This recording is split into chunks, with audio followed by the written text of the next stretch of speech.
Yuba-Sutter.Live's local government live streams are presented by Plumas Lake Self-Storage in Plumas Lake, where lifelong local residents are helping other residents keep things safe, providing indoor storage units, outdoor RV and vehicle parking, moving supplies, and Penske truck rentals. Details at plumaslakeselfstorage.com.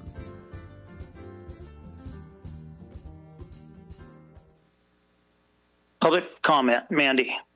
Public comment is an opportunity for members of the public to address the Board of Directors on any subject matter that is not on the meeting agenda and is within this board subject matter's jurisdiction. Public comment periods are limited to 3 minutes per person, and the total amount of time for public comment is 15 minutes. Persons participating by way of video conference or teleconference shall ensure their audio is muted at all times except when the board chair announces public comment periods. At those designated times, members of the public wishing to speak shall enable their audio and state their name for the record. When multiple members of the public wish to speak, the clerk will determine the order of speakers and announce their names accordingly.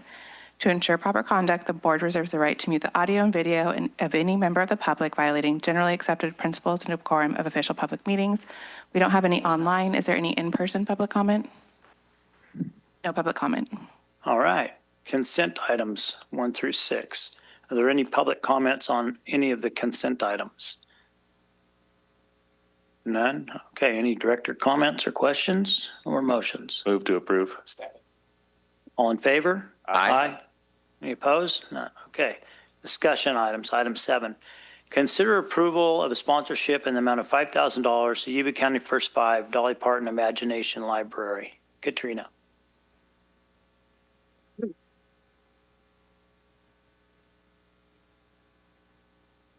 Katrina Woods, Administrative Supervisor and Administrator for the sponsorship program. Can you pull the microphone to you? Yes, is that better? Yes. They move. Yeah. Oh, well, I'm just up here for a second. I'm just introducing Erica Summers from First 5. She's here to talk about the request and the program and get some feedback or provide any feedback if you have any questions. Thank you. Great. Thank you.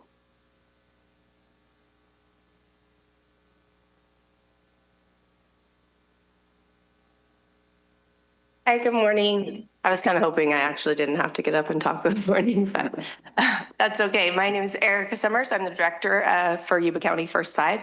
And we just recently submitted an application for a sponsorship for our Dolly Parton Imagination Library program. It's a program that provides free books for children from birth through age 5.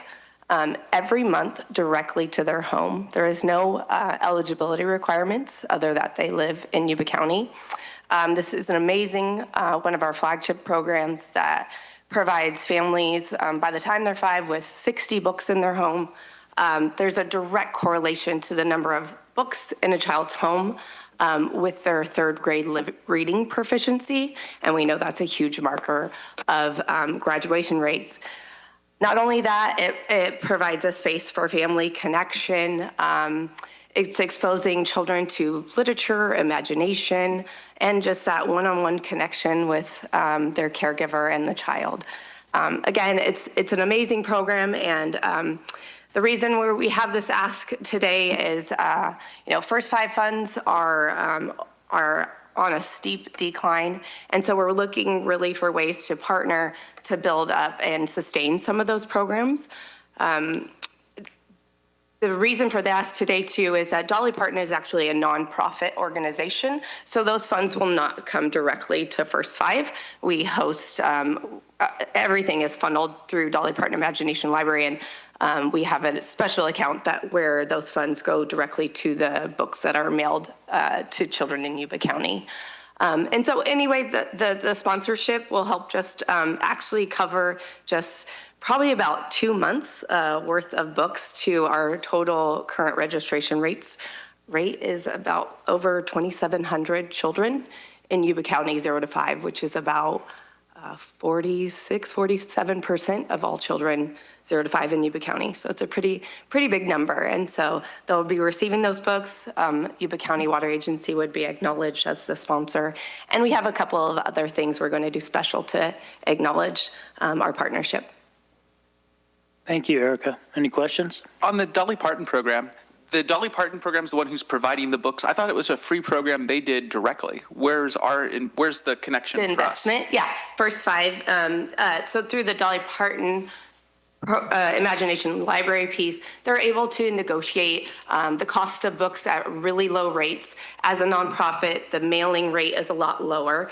And then the investment actually comes from First Five. So First Five is the main investor or funder for the current program. So I'm confused about something. That's where I want you to clarify for me. Apologies. If you weren't involved at all, Yeah. doesn't the Dolly Parton program still mail out books to kids upon request? no. Okay, No, that's what I thought it was. There has to be a local champion or a local lead to invest in and kind of manage the program. Thank you. Through the chair. Yes. Hey, Erica, thank you very much for continuing to champion literacy for our kids. Like she said, the First Five funding is tied to tobacco taxes a lot of the time, and those are declining. So I actually had a chance to speak with her at another event, and she's starting to think really far outside the box to figure out how they're going to shore up all the commitments they have and all the programs they provide so they don't disappear. So I just think it's a good opportunity for us to sponsor something that's meaningful. I wish it went farther than 2 months. I wish there was a low-cost option that could help long-term, but I'm happy to sit down with you and hear opportunities in the future for ways that we can bridge other programs in as well. Maybe this will be the start to encourage others to jump in. So Absolutely. Thank you for bringing it forward. Thank you. So moved. I'll second, and I'll make a comment as well. I just wanted to say thank you for helping bring this program to Yuba County. I think it's a great opportunity for the water agency to, as indicated by Supervisor House, help with literacy.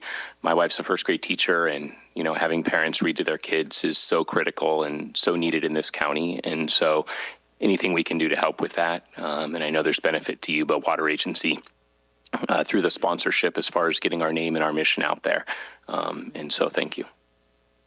Thank you. Okay, thank you. So we have a motion and a second, but before we take a vote, is there any public comment? All right, all in favor? Aye. Any opposed? Thank you. Thank you, Eric. Thank you so much. All right. Item 8, consider approval of a proclamation recognizing the retirement of Terry Daly, Assistant General Manager, after 10 years with the water agency. So Terry, if you could meet me up here, I'll bring this proclamation. Come on, Terry. Well deserved.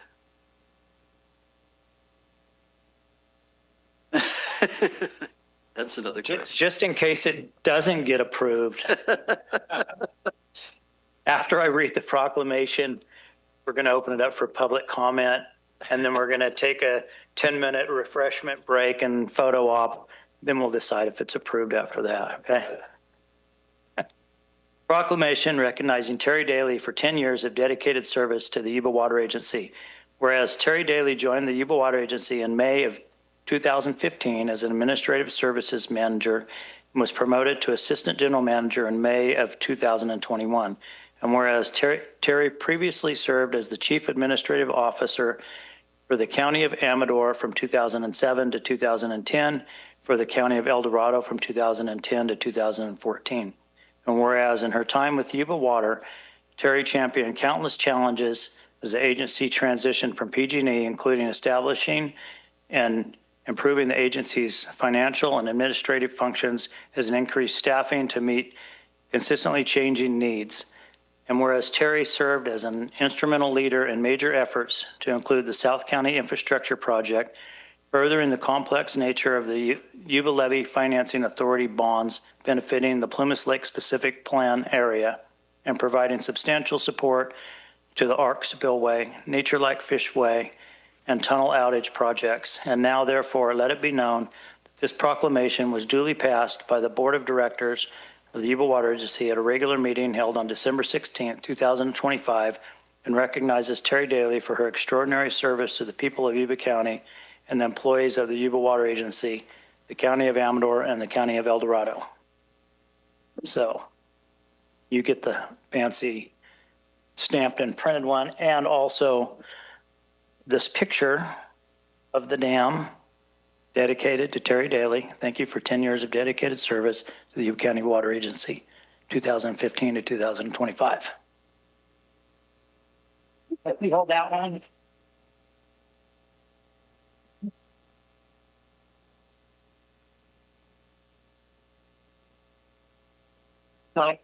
Um,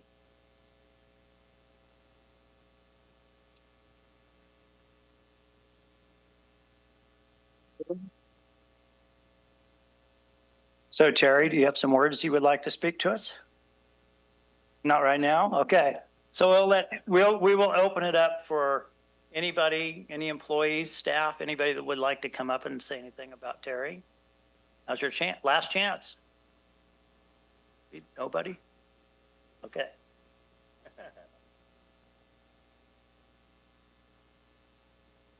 Kelly McNally, Bronze Valley Irrigation District. I met Terry years ago at an Aqua conference pre-BVID, and she left a huge impression on me. You really made a huge impression on me as a mentor, as a professional, just everything that you have done in your career, and you've always been there for advice, for anything where it's personal, professional, and I just want to say congratulations and enjoy your retirement.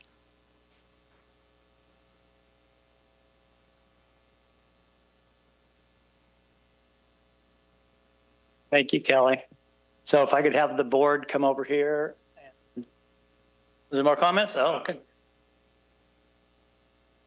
All right. We got Brett. Staff, I know a handful of you want to say some things, so now's your chance. So come up and. Staff. There we go, Brent. Thanks for breaking the ice. I want to say a few things about Terry. Terry changed the lives of people in Yuba County. Terry, we've started stuff in Yuba Water Agency that we kind of take for granted now, but they weren't here when Terry started. One of them is we have an intern program. Our internship program came because Terry, some board member had an idea and Terry implemented. And that was really her gift. We have these crazy ideas sitting on the board and Terry figures out how to make them work. So to me, the internship was vitally important and has changed the face of Yuba County Water. It's made us a leader in making sure young people are important. Secondly, many of us thought it a wild idea when, why don't we look at refinancing all those Plumas Lake bonds? And it was crazy. And Terry implemented it, lowered the cost for hundreds, maybe thousands of Plumas Lake taxpayers. It's incredible. But her patience, her perseverance, she just kept going until it was done. And it's because, she takes our ideas and she implements them. The last one is probably the biggest. We sat at a table in Wheatland and said, you guys need to have a sewer system. And we're going to figure out how to make this work. And, board had crazy ideas. Terry has spent years implementing that. Without Terry here, it wouldn't have happened. So I think there's absolute I'm confident that without Terry being in Yuba County, these projects wouldn't have got done, and they certainly wouldn't have got done as well. And lastly, she brings a gift that's probably less about board, but her management style. Terry came as a former CAO, and we had a new general manager who didn't know how to read boards as well. And Terry comes with the ability to understand boards. And that's a skill you learn over time. And she had rough county assignments as a CAO, and she came here, implemented, and I think she taught Willie how to be a much better general manager by understanding boards. And I think that's helped us and will continue to help us through the time Willie's here and as time goes on. Because staff who understands boards allows us to change things and make things better for the citizens of Yuba County. Terry, I cannot tell you how much I appreciated working with you, how much you have changed Yuba County for the better. Thank you.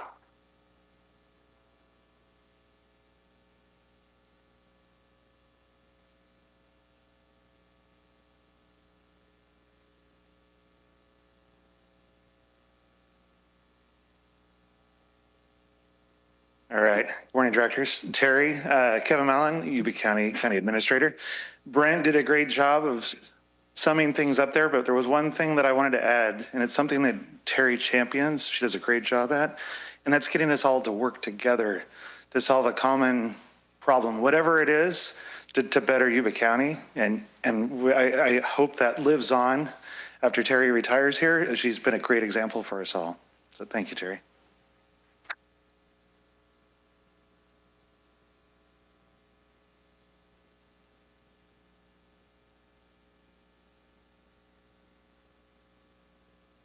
All right, well, I want to talk about a few things. I think the public needs to know Terry's role in the development of this agency over the past 10 years. I'll speak for Kurt Akins, our former general manager, and I'll speak for myself, and I'll talk about what Terry's done to grow this agency and manage it along.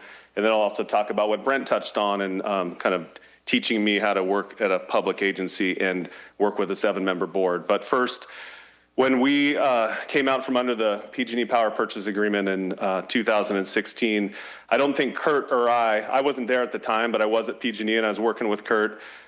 And as an outsider looking in, I really admired what Kurt was doing. And I don't think Kurt or I realized what it was going to take to go from about 35 employees in 2014 to 120 employees today. And it's not just adding employees. It's not just hiring talent. It's not just creating positions in an org chart. It's managing the culture, managing all the expectations, and basically changing a culture from a small, what was appropriate at the time, water agency to what we are today. And I don't think any of us, and Brent said it, how she's helped benefit the county, what this agency needed to do at the time. Kurt and I didn't realize that, and Terry was instrumental in growing this agency from, like I said, 35 employees to 120, and all that goes along with that, and all the special projects she's worked on. I honestly don't think we could have done it without Terry. And I will admit, and Terry will admit, there have been bumps along the way. We had growing pains, literal growing pains, and we managed through that, and Terry helped manage the culture and helped guide me through that. So I'll now speak about the personal benefit that I got from Terry over the past, I've been at the agency 9 years now. Terry has been like a big sister to me.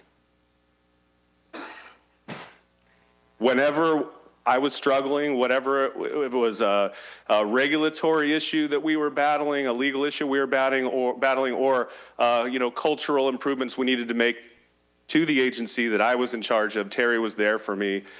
At little things and big things, Terry was there, and she was, like I said, like a big sister. She was always there to listen to me, get through the issues, but also would push back. Terry, when I had crazy ideas that needed to be molded or shaped or redirected, Terry was there saying, yeah, Willie, that's a decent idea, but maybe you should think about it this way.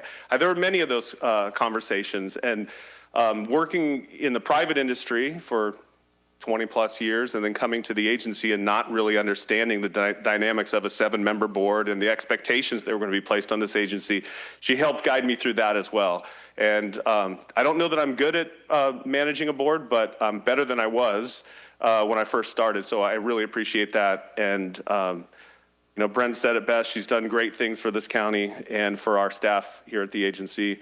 Terry, thank you for the 10 years. Thank you for being there for me, and thank you for being there for this agency and helping us grow to where we are today.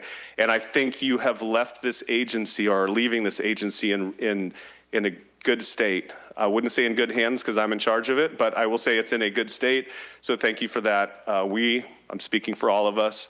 I will say that we had a little internal get together for Terry last week, and many of the staff spoke about little personal things about Terry.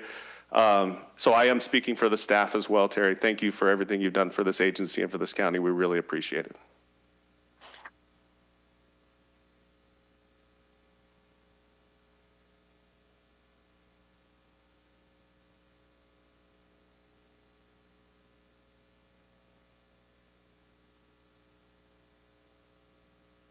I'll try to get through this without crying.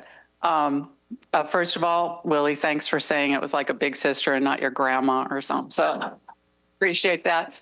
I just want to Thank you. This has been the honor of my career life to work here. Thank you, board, for being such a good board.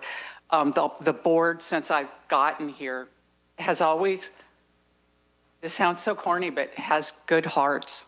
You guys really want to make good decisions for the people of Yuba County, and it's been a joy to work with you. So thank you for the opportunity. Thank you, Willie. If it weren't for you, I wouldn't still be here. Willie was very kind in saying that I would gently push back. Those of you who have worked with me know that sometimes it's not quite as gentle as it sounds.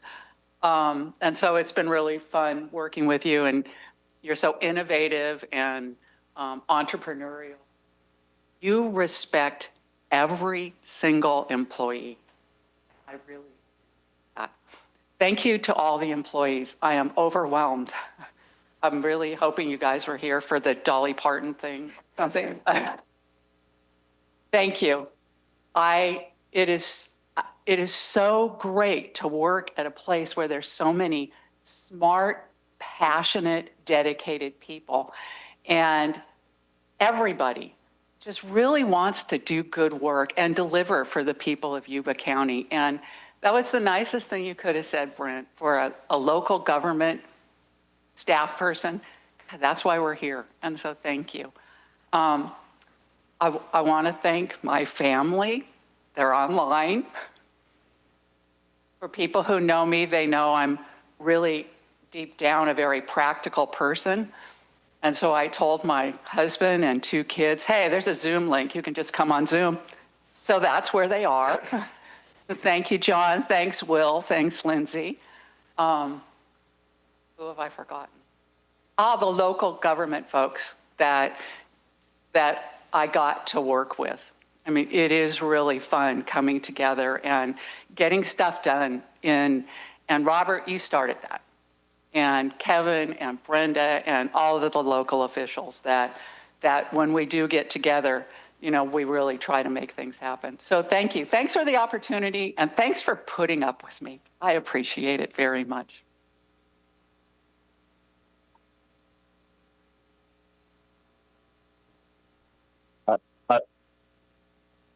All right. Well, thank you guys. And Terry, all the great projects you've worked on in your 10 years here, if we end up dedicating one of them to you, I'll make sure it's not the South County sewer line.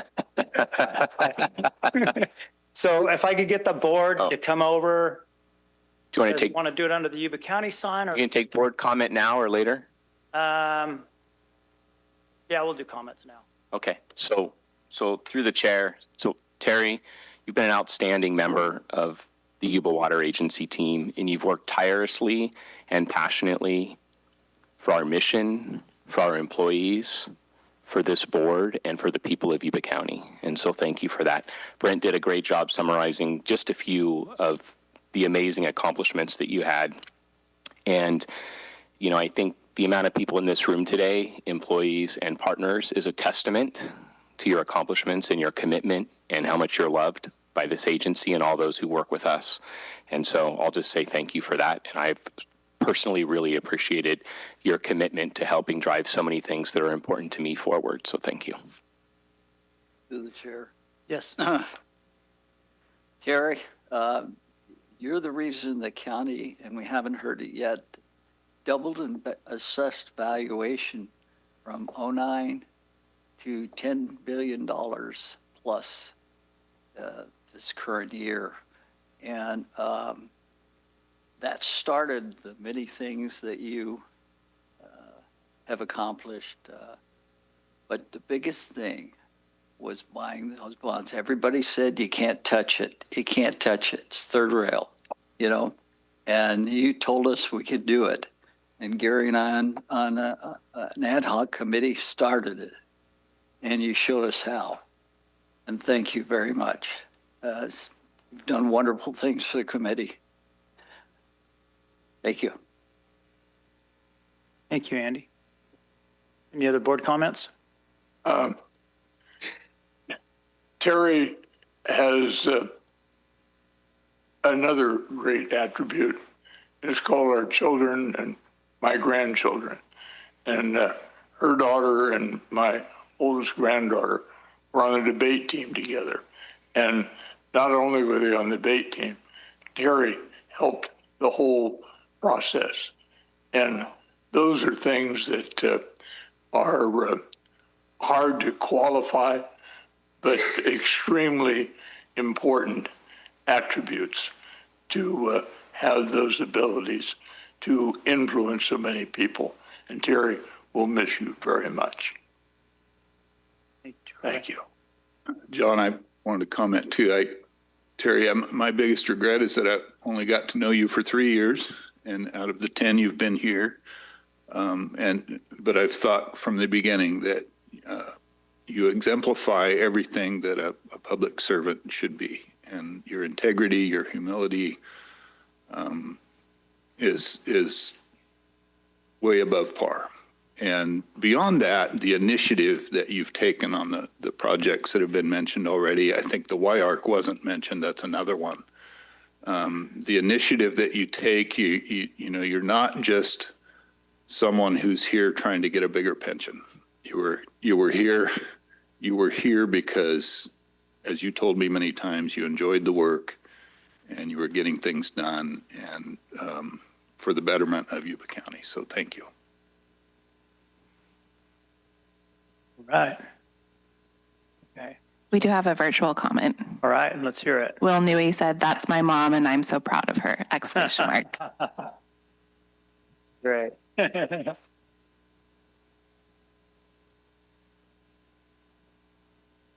All right, if there's no other comments, then I'd get the directors down here and we'll take a picture because I don't like standing up here. I'd rather be up there in my chair.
Yuba-Sutter.Live's local government live streams are presented by Plumas Lake Self-Storage in Plumas Lake, where lifelong local residents are helping other residents keep things safe, providing indoor storage units, outdoor RV and vehicle parking, moving supplies, and Penske truck rentals. Details at plumaslakeselfstorage.com.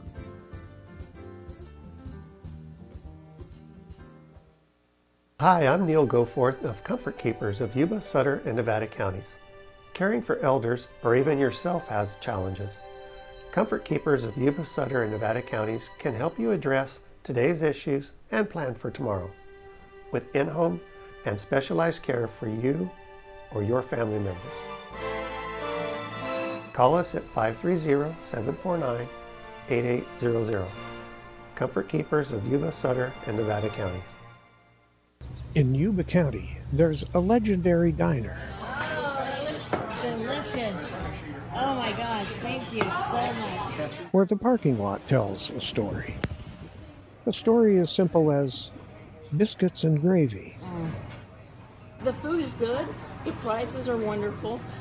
My dad has so many friends here that come here, and it's my dad and mom have known Mary Jane and her dad before Duke. Duke's Diner on 7th Avenue, home of legendary chili, holiday pies, and generations of local residents preparing tasty, hearty food for generations of local people. Join Mary Jane and her genial associates as they serve meals you'll come back for.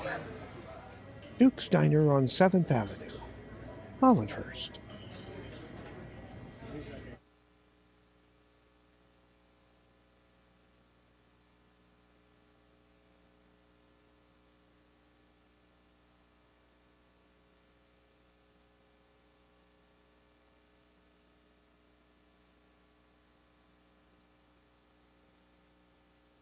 This week on Yuba-Sutter.Live, lots of live streams, beginning with Tuesday Government Watch, presented by Plumas Lake Self-Storage at plumaslakeselfstorage.com. At 9 a.m. Tuesday, the Yuba Water Agency regular meeting. At 3 p.m., the Sutter County Supervisors regular meeting. And at 7 p.m., the Yuba City Unified School Trustees regular meeting. On Thursday, it's the Olivehurst Public Utilities District regular monthly meeting. Then, on Saturday, December 20th, it's the Sutter Parade of Lights as Christmas in Yuba-Sutter continues, presented by Comfort Keepers of Yuba-Sutter and Nevada counties. Sunday, December 21st, the 6 p.m. Sutter Parade of Lights replay here on Yuba-Sutter.Live. Tuesday and Thursday, Government Watch. And then Christmas in Yuba-Sutter. That's happening this week, right here on Yuba-Sutter.Live. Yuba-Sutter.Live. It's the truth that comes through.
walnuts, pumpkin seeds, sunflower seeds, and pistachios.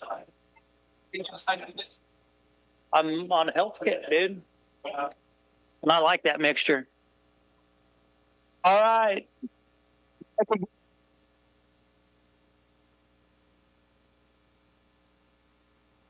Our 10-minute break is just about over.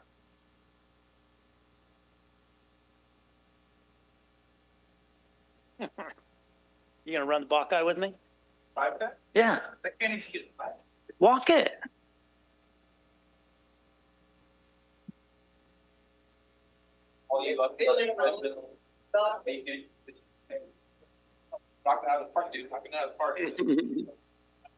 Nice job, John. All right.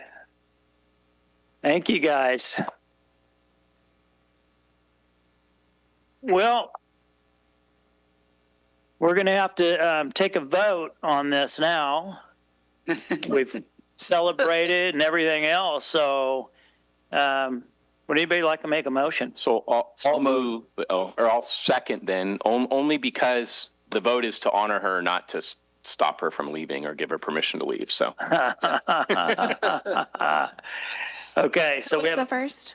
Andy, I think you made the motion, and Gary. I wanted to second it. Okay, Charlie can second it. Charlie Matthews seconded it. So before we take a vote, is there any further public comment on this item? All right, all in favor? Aye. Any opposed? None. Okay, motion passes. Congratulations, Terry. You can retire. Now back to work. Item 9, receive progress update on the Yuba County Economic Development Strategic Plan. Terry Daly.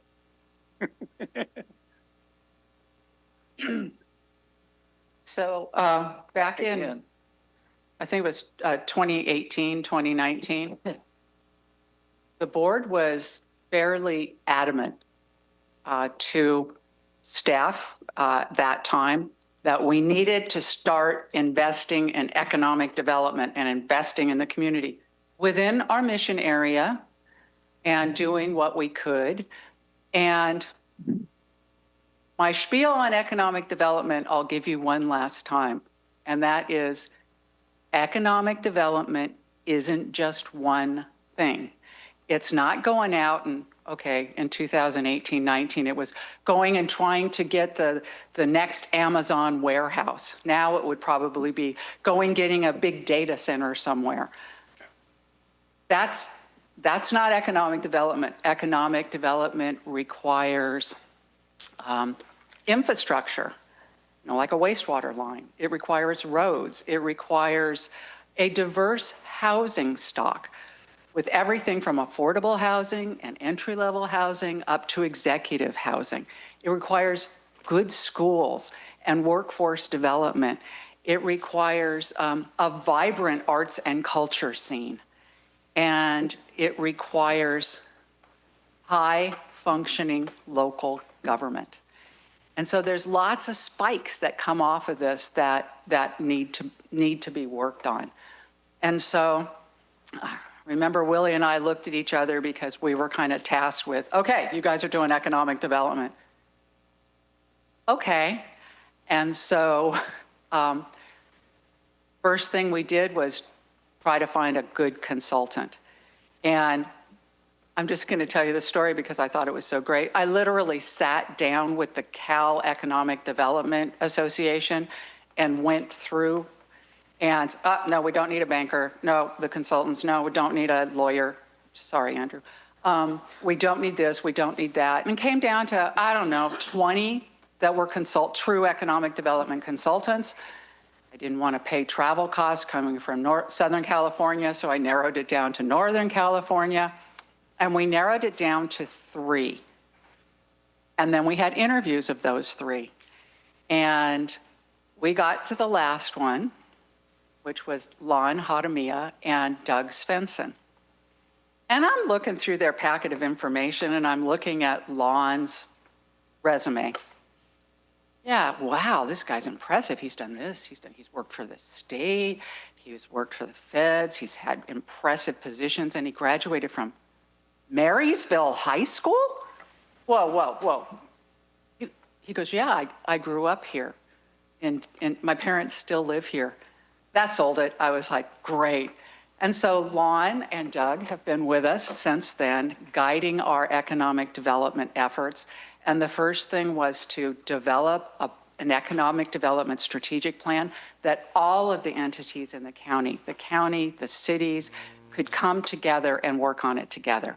So we've been working on that strategic plan, and since then, gotten a lot done. And so Lon and his team, expanded team, are here today to give you a progress report on and an update on it and tell you what's happening next. So, Lon?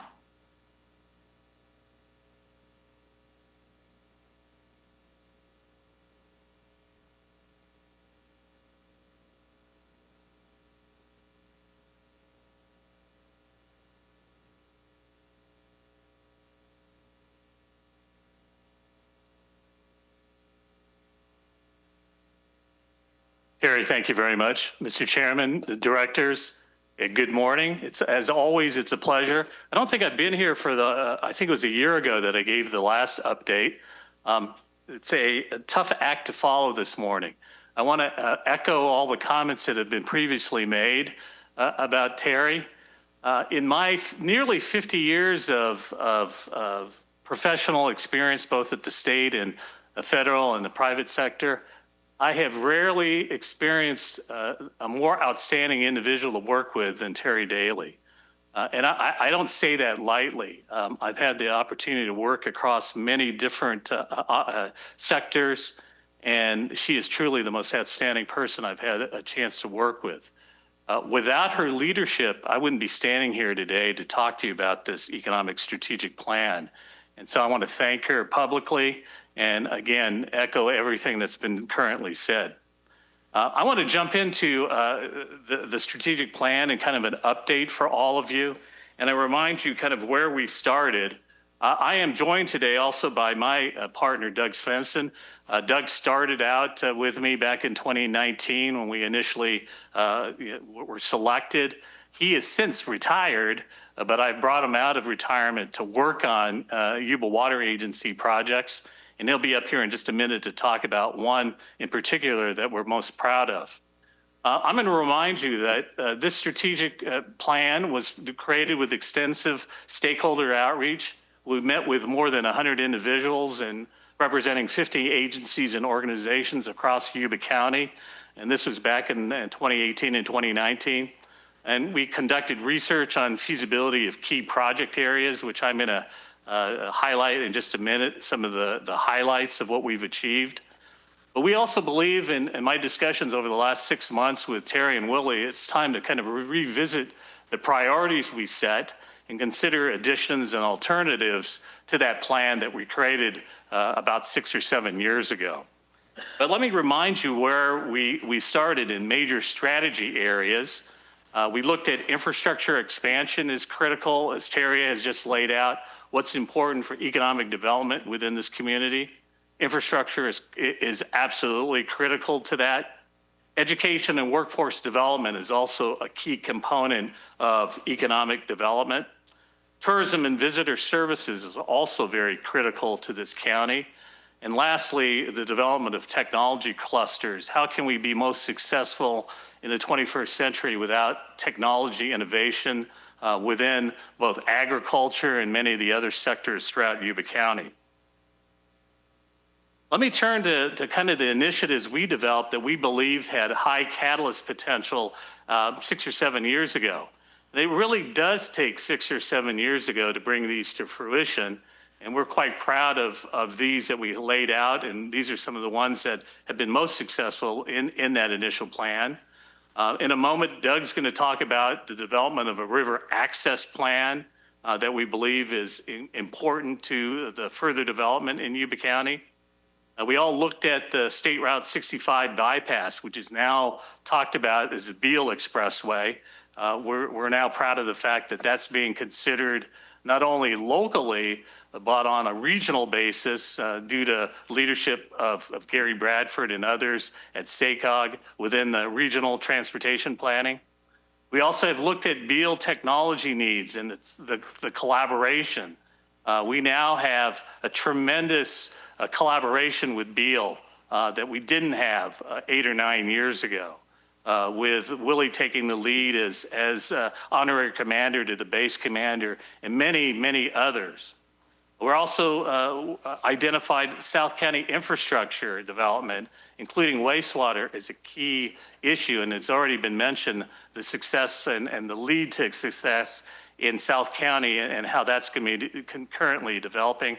And lastly, I think Director Bishop mentioned the creation of the Yuba Applied Research Center, the YARC, which we'll mention in just a minute. But I have 2 new colleagues that have joined my team that I want to recognize right now.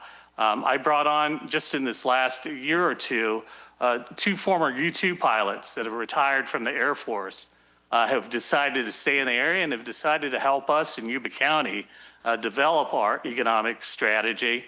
And one of those is Leonard Spiegel. Leonard is now acting as Associate Executive Director of the YARC, and also James Bartran, Colonel Bartran's a former Deputy Commander at Beale, has joined us as well to assist in this process over the next coming years. Let me now turn real quickly to Doug to give you a highlight on the river access plan and the phases that we're developing over the next several months. Doug?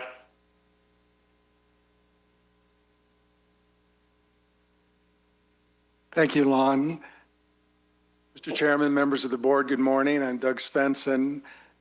I'd like to just briefly offer my own congratulations to Terry. I still remember the day in my office 7 or 8 years ago. I got a call out of the blue asking if I'd be willing to come up to Yuba County to talk about economic development. And out of that has been one of the best professional relationships I've had in my entire career.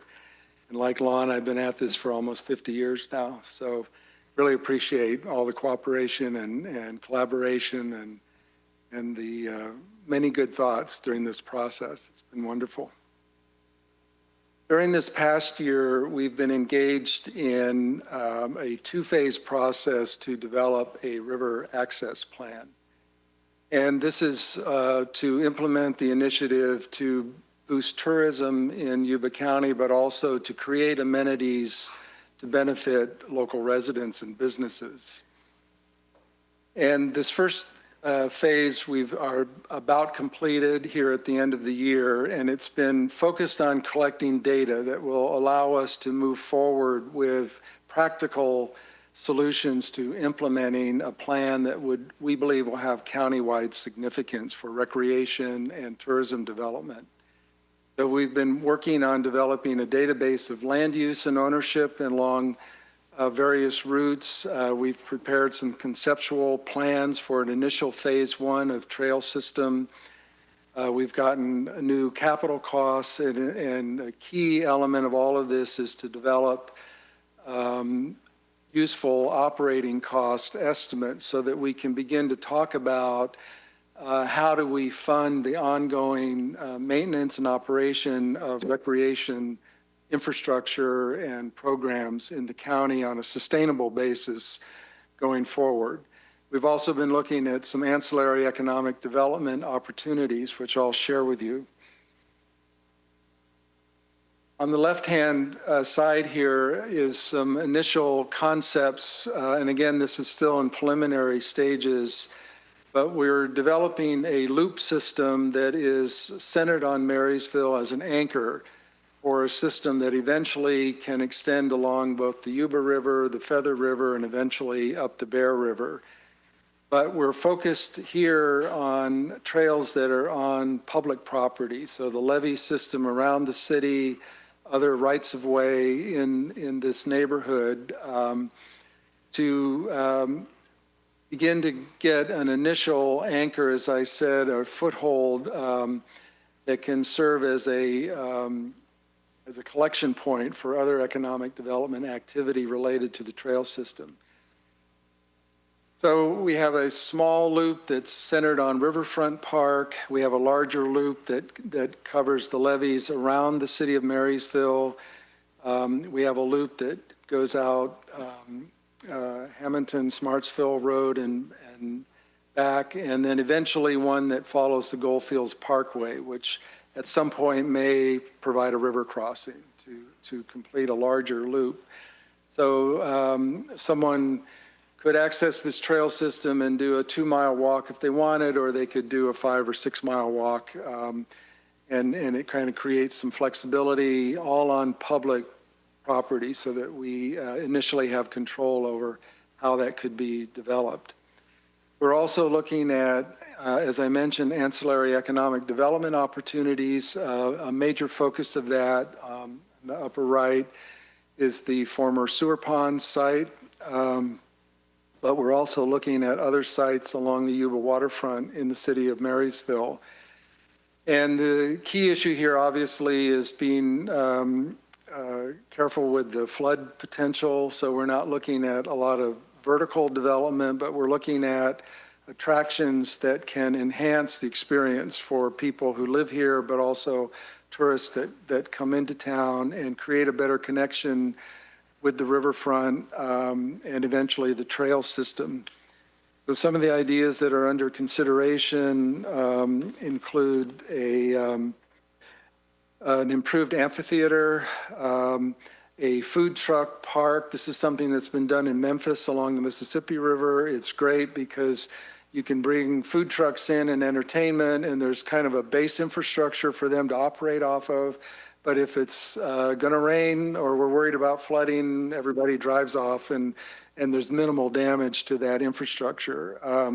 We're looking at better boat access, maybe even some in-river recreation, such as a wave park or that sort of thing, other kinds of water parks.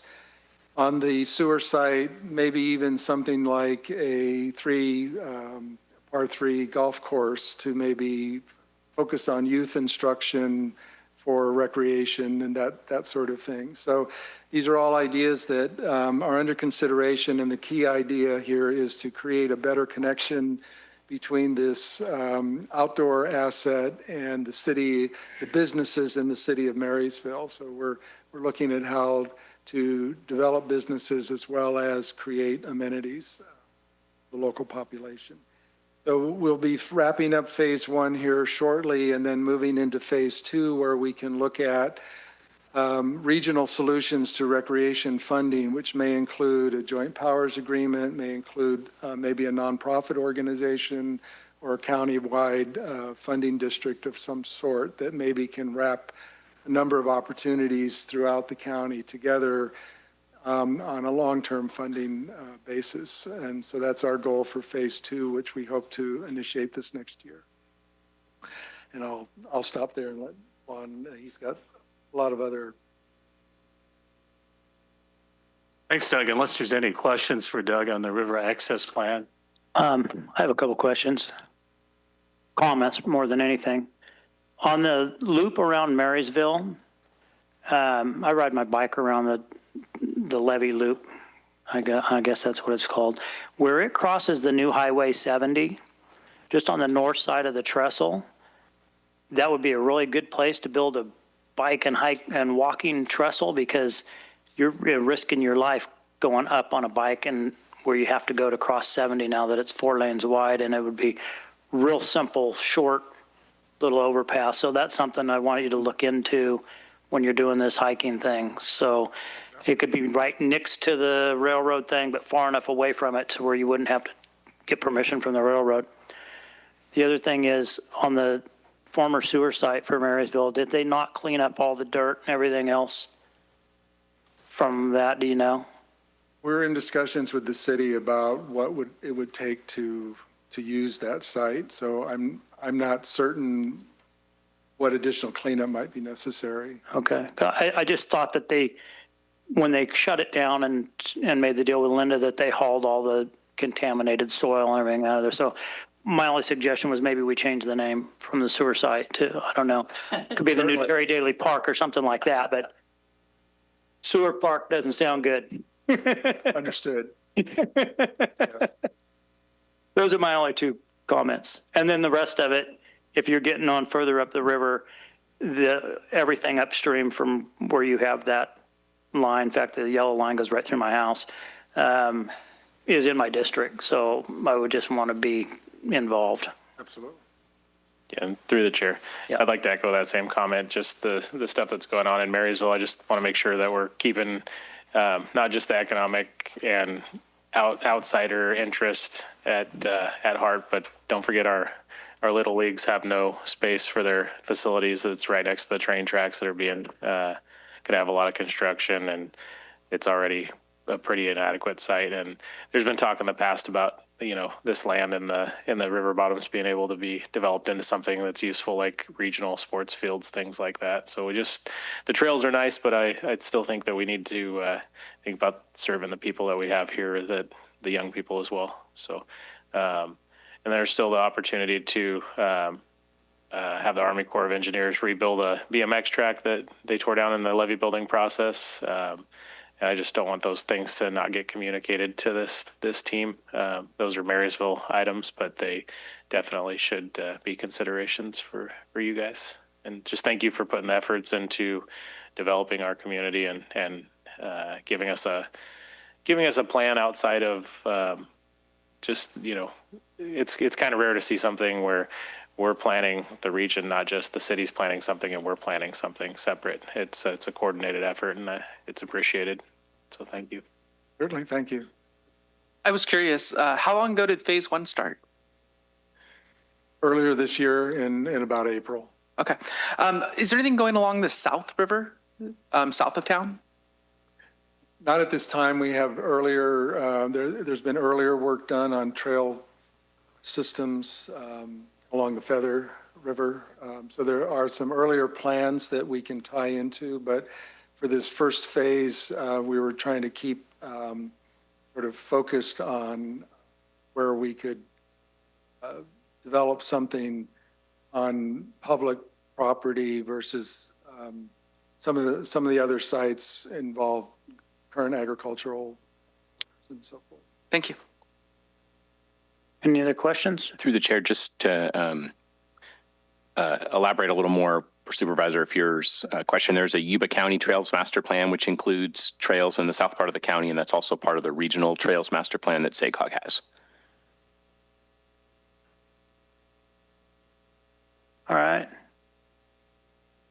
One quick comment, and that is thank you, Ben Deal. Ben is our senior project manager who has his plate overflowing with big, huge projects like the Arc Spillway and the tunnel outage.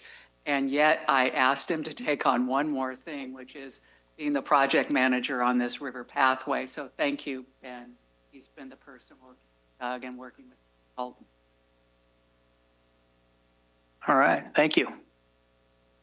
Lon? Thanks, Doug.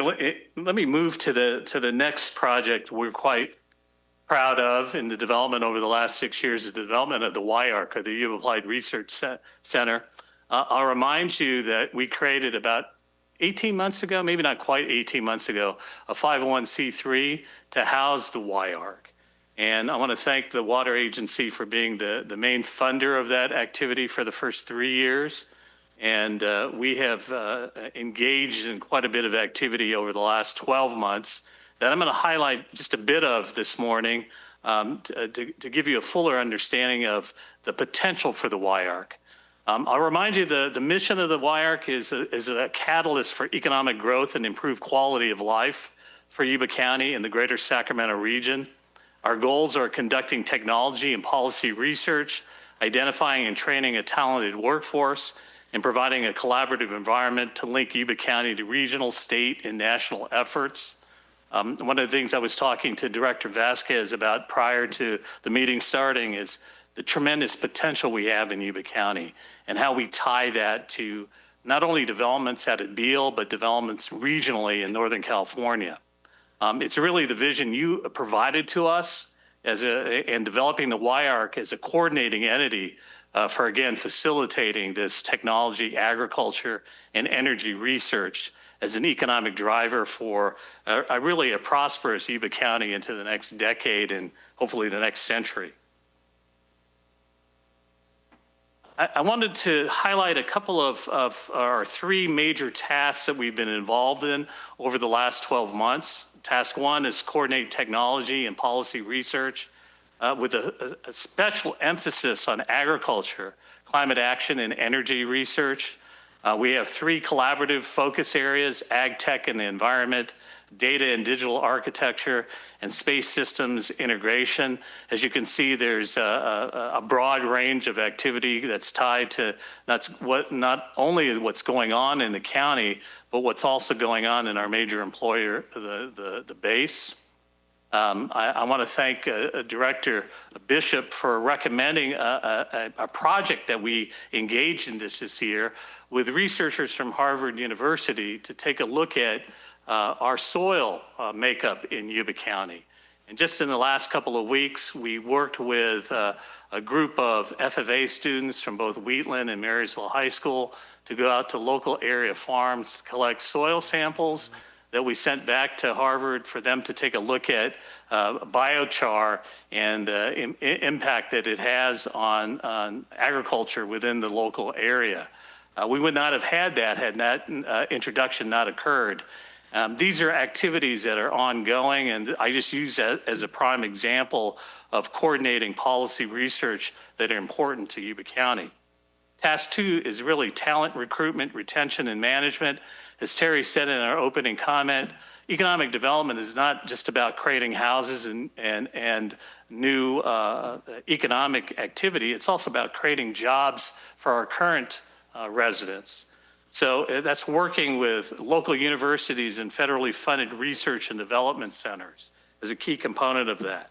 We've entered into MOUs with UC Davis. We're looking at MOUs with Sac State, potentially Chico State, Lawrence Livermore Lab, and Sandia National Laboratory as opportunities to expand that talent recruitment and workforce development. There's also a DOD or DOW skill bridge program that Lenny Spiegel was part of, and it allows us to recruit retiring U.S. Air Force and U.S. Space Force talent back into Yuba County. I know Yuba County as a county has done a great job of bringing people into the county, but we can even do a better job of creating jobs that match their skill sets.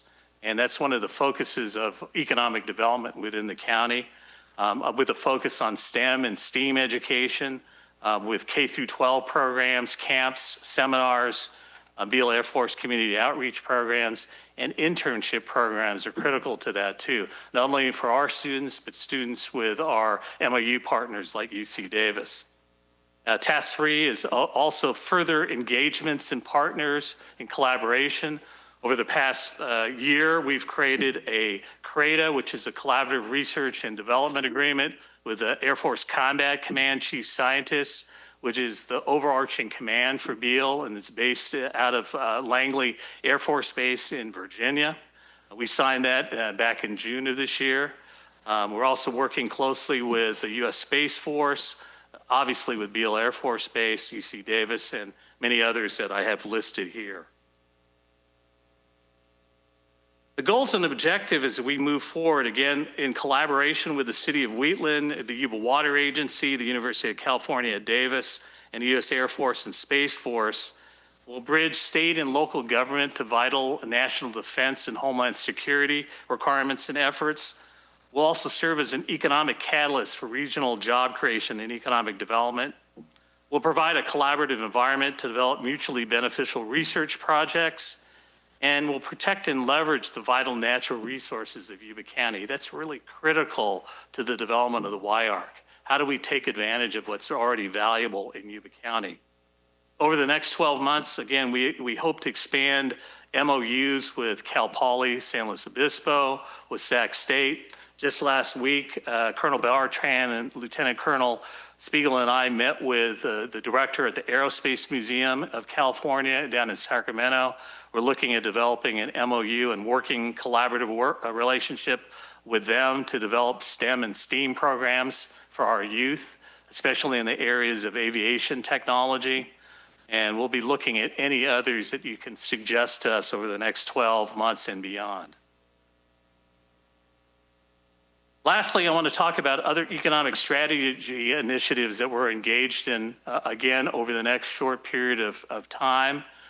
We've recently completed an industry cluster analysis for Yuba County, And that's really identifying what does our current workforce, what does it match up well with? What can we recruit to Yuba County just with the existing population without even additional educational opportunities? Obviously, agricultural food products are important to this county, but also we identified potential pharmaceuticals as an opportunity. Metals, machinery, and appliance manufacturing is another area. And then obviously defense and information technology as we expand the mission set that goes on at Beale. How do we keep some of those jobs here in Yuba County? We haven't done a great job of that in the past, but with the development of the YARC, we think we can attract and keep those within our boundaries of our county.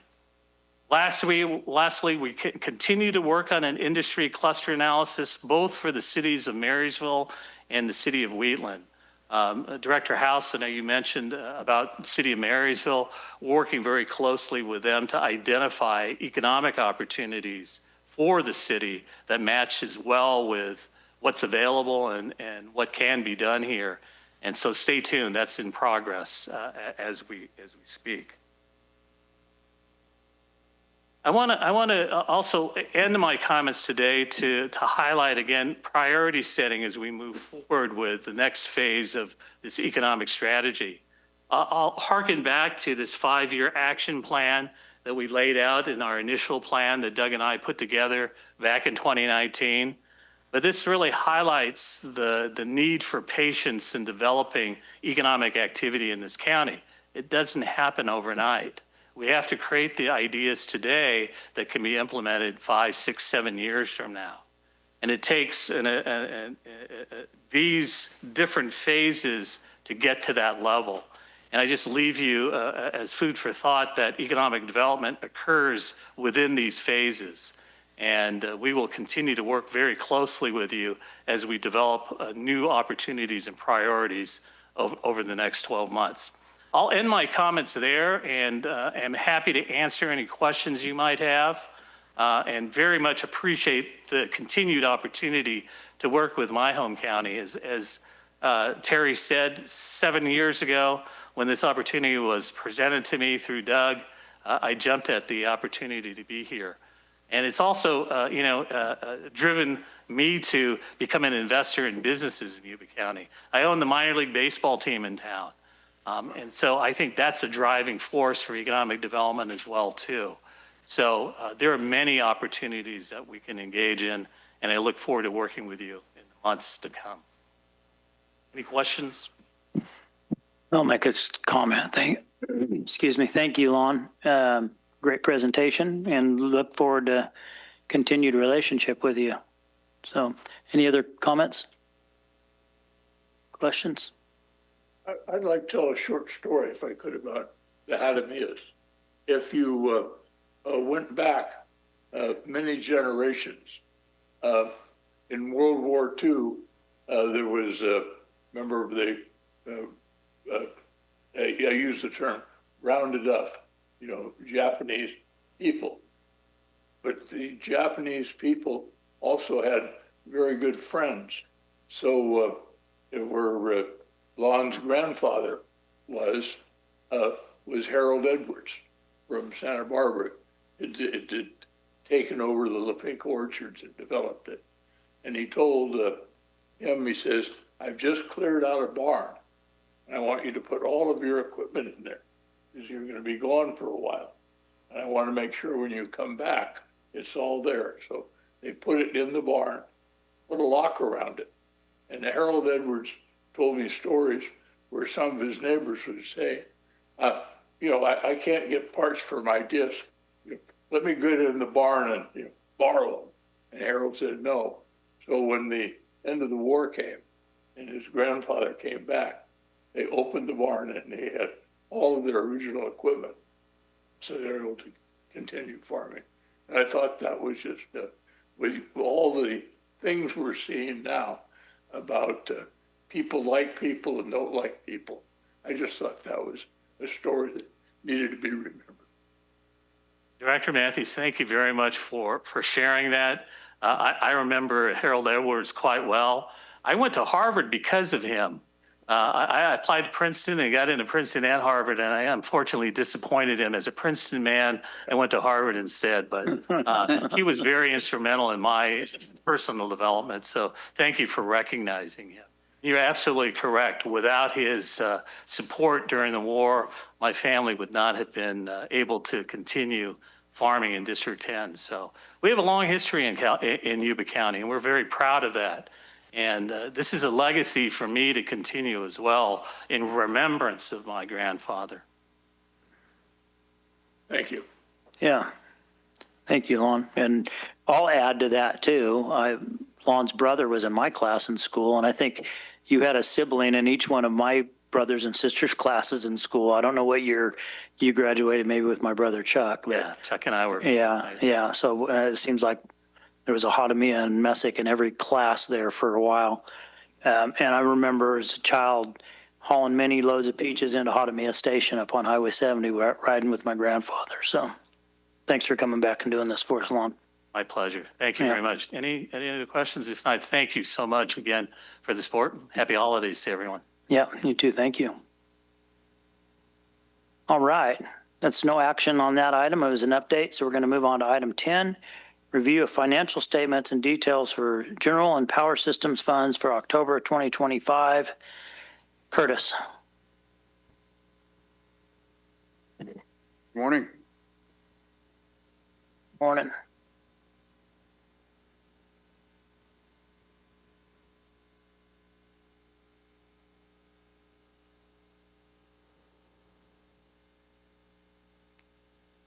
And how do you move it up?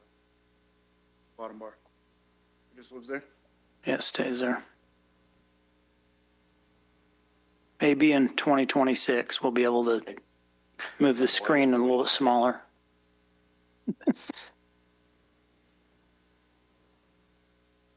All right, we'll do that. All right, good morning. Yes, December final budget adjustment will be a little quicker this year. Not a lot of adjustments. So much of our budget, particularly on the power system side, is tied up in the tunnel outage project. So we're handling that sort of separately. So no edits to that project in this round. As we typically do, we'll start with the most recent set of monthly financials. That's the October financials. We're close on November. ABP will see that early next year. I'll also start with an update on the annual audit. It is pretty much done. They're putting the finishing touches on it, and it should be at a January board meeting. A little bit later this year, we're waiting on some items to come in, but they're wrapping that up now. So you'll see that for fiscal year ending June 30th, 2025. So after we go through the October financials, I'll touch just briefly on the changes that are in the budget. And we will look at our long-range forecast tool, a tool that I think we'll see more often going forward to evaluate items like this and their impact on our long-range financial forecasts. And look at how we could use scenarios in that long-range forecast that could be a tool for the board. So let's jump in. I think I can move. All right, there we go. Agency-wide summary sheet. A lot of you have seen this before, but this is meant to be the one-pager for the agency's financials. Left to right, we have a couple of years of budget versus actuals. On the far right, our most recent month. So these are actuals through October 31st, 2025. From top to bottom, we have revenue, expenses in the middle, combine the expenses here, then we have the net effect on reserves. We'll focus on the far right column. That's the most recent numbers. October power systems revenue is $64.2 million against a budget of $159.6. We'll talk more about that revenue here in a second. General fund revenue at just $650,000 against a budget of $45.8, but there's several transactions that will be booked to general fund revenue. Significant interest income will be booked to general fund revenue. We're still waiting on those numbers. We're a little bit behind, but the county's catching up, and they're through last year, which is why we're able to get the audit done. So that entry will be booked. There's also a couple of grant billings that we're working with partners at DWR and CDFW. We'll be able to bill those, and that will hit general fund revenue. So that number will go up, and we'll book those to the proper periods. September is going to be a big, some of that revenue. Moving down to expenses, and power systems were at 35 million against a budget of 123.8. Expenses are picking up, of course, the last couple of months with the tunnel outage. We'll look at that in a couple of slides. On the general fund expenses, 28.1 million against a budget of 130.3. Much more community impact grant activity is coming through the general fund financials. So we'll make a slide on that as well. So that puts us at combined expenses of 63.2 against a budget of 254. Net effect on reserves through the end of October. So as you remember in June when we did the proposed budget, we are projecting a draw on reserves this year given the absence of power systems revenue and the significant capital project that tunnel outage is. But through October, we're still right side up, 1.7 million. But given money back through February, that's the duration of the tunnel outage. So we'll dive into a little bit more detail, starting with power systems revenue. July and August, we started out, as we typically do, it's the summer months, they hands it off the units, we're out there capturing the higher prices. In September, flow requirements dip a little bit, so revenue comes down a bit, but we're still bolstered by significant RA value and carbon-free premiums. In October, of course, power systems, or Colgate, at least offline. So we're at 1.8 million with just the Narrows units and mini hydro running.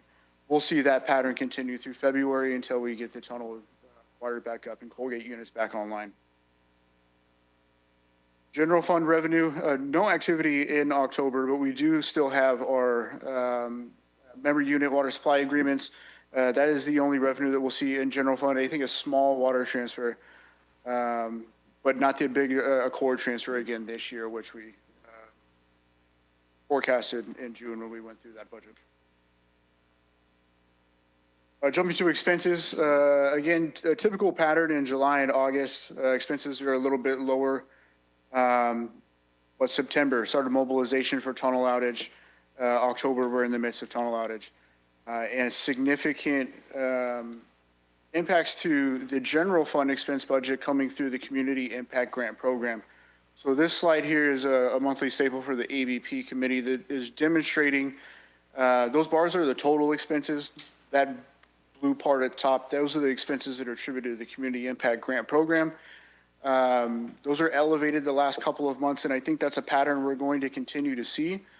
We now have developed a kind of a backlog of grants that we've awarded but yet to disperse as our project sizes have gotten bigger and we focused on leveraging state and federal funding with our grant dollars coming in and representing local share.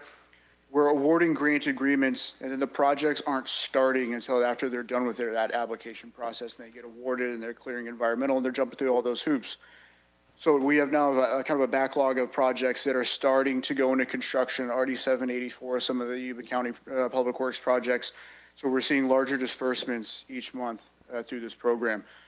So this is a slide, just a quick indicator of the percentage of our overall expenses that are coming through that program. And we'll continue to build more reporting in detail on what those expenses are, if they're in the areas of flood risk reduction or water supply or water, or what have you. We'll continue to report out on that. But I think it's going to be a significant component of the general fund budget going forward. This slide, another staple in monthly financials for ABP. It plots 2 data points per month. The revenue is in blue, expenses are in red. Again, July and August are normal pattern, high revenue, low expenses. September, things change. Again, the elevated expenses through the grant program, tunnel outage. We posted a net loss in the month of September. We forecasted that. That's what led to the anticipated draw on reserves at the end of this fiscal year. In October, revenue really came down, so we posted a wider net loss. Again, that's well within the forecast. An interesting slide that we've introduced recently in the ABP is this one that's very similar with one change. So the revenue continues to be in blue, same as the last slide. This lime green here, that's the same expense line from the prior side. So that's all expenses. The red line backs out capital improvement projects and the grant program. So those are just the operations and maintenance admin expenses for the agency and takes all of the fairly discretionary projects out of the line there and demonstrates how that charts against revenue. So in September, you back out that tunnel outage mobilization and those grant projects, we would still have a net income. In October, though, with hardly any revenue just from the Narrows units, we're going to post a net loss, but still an interesting slide that we use to keep an eye on our ongoing expenses. We're not seeing those escalate exponentially. Our expense budgets are increasing over the last several years, but it's capital improvement projects or investments and partner projects through the grant program.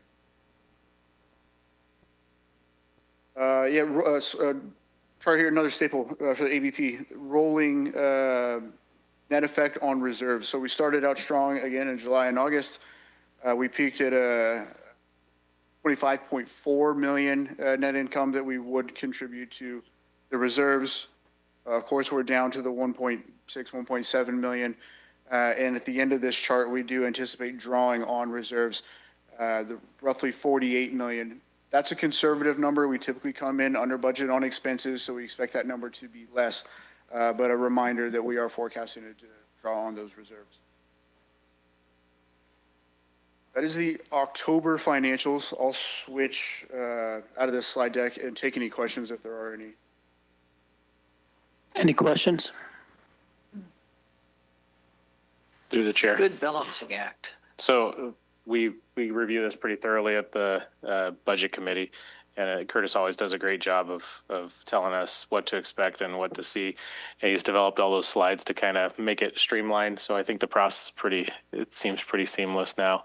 I'm happy we're following the plan, and I'm happy to see we have extended forecasts, things like that, so we know what's coming way in advance. So it might seem odd to draw on reserves or something of that nature, but it's well planned. And when your plant's not running, you don't have anything coming in, no power coming in, there's no water sales going out. So it's all pretty typical, and just thank you for continuing to tailor those slides to make it easy for us to review and keeping the communication open. I know the committee, Charlie, myself, and Wayne sit on, we always have a lot of questions and forward them to you outside the committee and get them answered and individually, and then bring them in front of each other at the committee. And just appreciate all the effort you put in and all the hard work. So thank you. Thank you so much. Yeah, I appreciate you guys. Thank you so much for working with me in the ABP committee. We'll finish out. We'll talk a little bit about the changes for December final budget adjustment, and then we'll look at long-range forecast. I'll start by kind of giving a layout of this long-range forecast. It's meant to be simple. It's meant to bring a lot of other parts and pieces onto another one-pager. It looks like that agency-wide summary sheet that we start off our monthly financials with on purpose to make it sort of easy to absorb quickly. So long-range forecast, we'll start left to right. Several years of actuals. We'll focus a little bit of time here on the final budget, and then even more time on the next 5 years. The components of this forecast, again, we have revenue. In the middle, these are the expenses. In these categories that you see here, hydropower generation, A&G, maintenance, capital expenditure, these are one-to-one with the agency's audited financials. If you pick up the financials, you can see where we've been, pick up the long-range forecast, and in the same format, see where we are anticipating going. This is something that working with S&P on our kind of practice credit rating, it was a suggestion that they had to make things very easy for them to see. We've implemented it, so we're going to give it a shot here and see how it works for us at the board level. I could always change the categories a little bit and keep two versions, but we'll start with this one. Some specifics. I think they all make sense in power systems. Down in general fund, A&G makes sense, irrigation makes sense. Special projects is where your community impact grant activity is going to be located. CapEx is typically low in general fund. Things like ARC Spillway, Nature Lake Fishway, and those things are going to cause it to increase. ARC Spillway will live in general fund until we get the new license, and we'll move that into power system. So that's always a weird one that I like to call out. We're looking at the long range forecast. Down below, again, agency combined expenses, the annual net effect on reserves, a reserve rolling total, and then I back out to get to actual cash we can spend. The importance there is we'll back out loans receivable. Loans from the agency standpoint is an investment where we're earning interest income on those repayments. that's not cash that we could spend. So I'll take the reserve total, back out the loans receivable to get some cash on hand. I'm also backing out the no-touch designations in the reserve policy, just so we are aware if we are dipping into those rainy day funds. So this isn't backing out the reserve designation that's specifically meant for large projects, but just the ones like the emergency reserve, the operating reserves, the debt service reserve, those ones, just again to demonstrate the actual cash that's on hand. I'll hide the actual, it's just. We'll talk a little bit about final budget. In power systems, overall budget's coming down roughly 1.9 million. The income statements were included in the packet. I could go through those, but I don't think you want me to drag you through those line items. And there's not a lot of them. The adjustments that you did see, we're taking some projects, capital improvement projects at Narrows 2 and just moving those out a year. Sort of shifting it. We have a habit, I think, of being overly aggressive with the capital improvement budget on the power system side. A lot of work going into refining that capital improvement plan and dialing that in a little bit. So this is one impact of that, is just getting a more reasonable timeline on those projects. So again, an overall reduction in power systems of about 1.9 million. Down in general fund, we have an increase of roughly 1.9 million. Not on purpose, it was an accident. Net effect is a $33,000 reduction overall from the June budget to this December budget. So a few line item shifts, and that's about it. In general fund, habitat restoration projects, that's the biggest line item that went up, identifying additional costs for some project monitoring. That was rather large change order, so we've incorporated that into this December final budget adjustment. The next item has some personnel changes. Those are also in the budget, so there will not be a subsequent budget adjustment. These items are somewhat out of order. So when I'm done here, you'll hear about 2 personnel changes. Those salary dollars are in this budget that we're presenting now. So now to go over the long-range forecast. We'll start with revenue. I'll start with some of these scenarios. I back this out to the conservative one. So on April 27th or 29th, I think it was, there was a special workshop that focused on the potential loan for the South County infrastructure project. Mark Northcross was on site, and we had worked together on a couple of revenue scenarios. So you saw an incredibly conservative revenue scenario at 80 million and another conservative revenue scenario at 120 million. I have both of those scenarios in this long-range forecast, and then I've added one that just averages the last 5 years, and it comes out to roughly 140 million. So those are 3 scenarios that I have built in here on the power system revenue side. On the general fund revenue side, much tougher to forecast into the future. 3 main components of general fund revenue: water sales. The weather guy has a hard time telling if it's going to rain tomorrow. I don't know if it's going to rain in 5 years. So that one's difficult to forecast.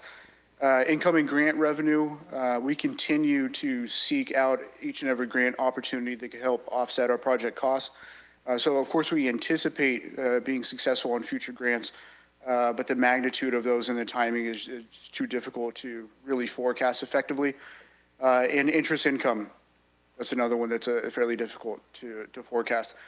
So I've taken a very conservative approach on general fund revenue. For example, on water sales, I've taken our typical water sale of roughly 25 million and just spread it evenly over a 5-year period. One of those 5 years might have that water transfer. I'm not going to pick which one, so I'm just putting those dollars and really spreading them across the years. I've got a scenario that kind of plays around with that as well. So those are revenue forecasts. Revenue forecasts are a little more difficult to forecast given our revenue streams. On power system expenses, the first 3 fairly easy, and I think we've gotten really good at trending and forecasting our ongoing O&M expenses, particularly in power systems.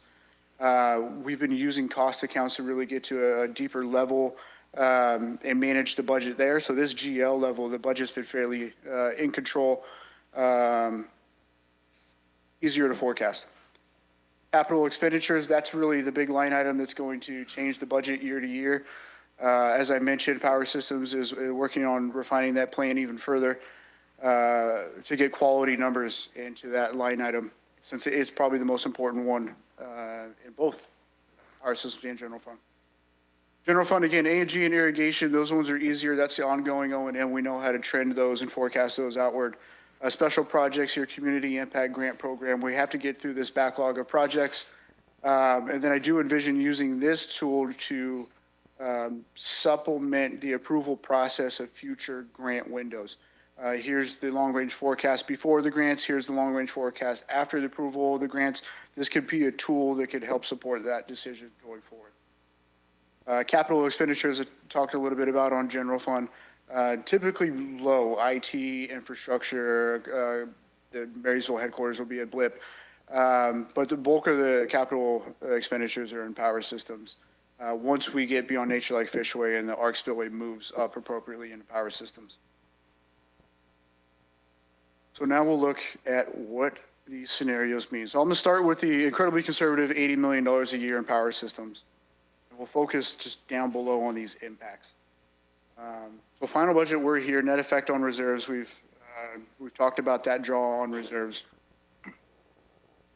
Given the forecast and the capital improvement projects we have in the forecast for the next, the $80 million scenario, we're posting net losses all the way through this spend down period.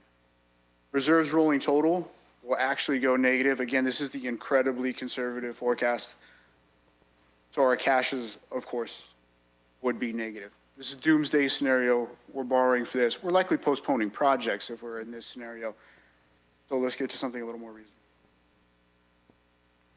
So the average over the last 5 years bumps that up to $140 million a year. Net effect on reserves. So negative, of course, it didn't change this year's budget. The next few years during our spend down, the large projects, our ARC spillway, tunnel, Nature Lake Fishway are off the books. In that fifth year, we're back to posting net incomes. So it's just accomplishing what was in that capital improvement plan. Again, the regular ongoing O&M expenses are in line. We know we have really large projects that we've been planning for and saving for that are about to hit in the near term.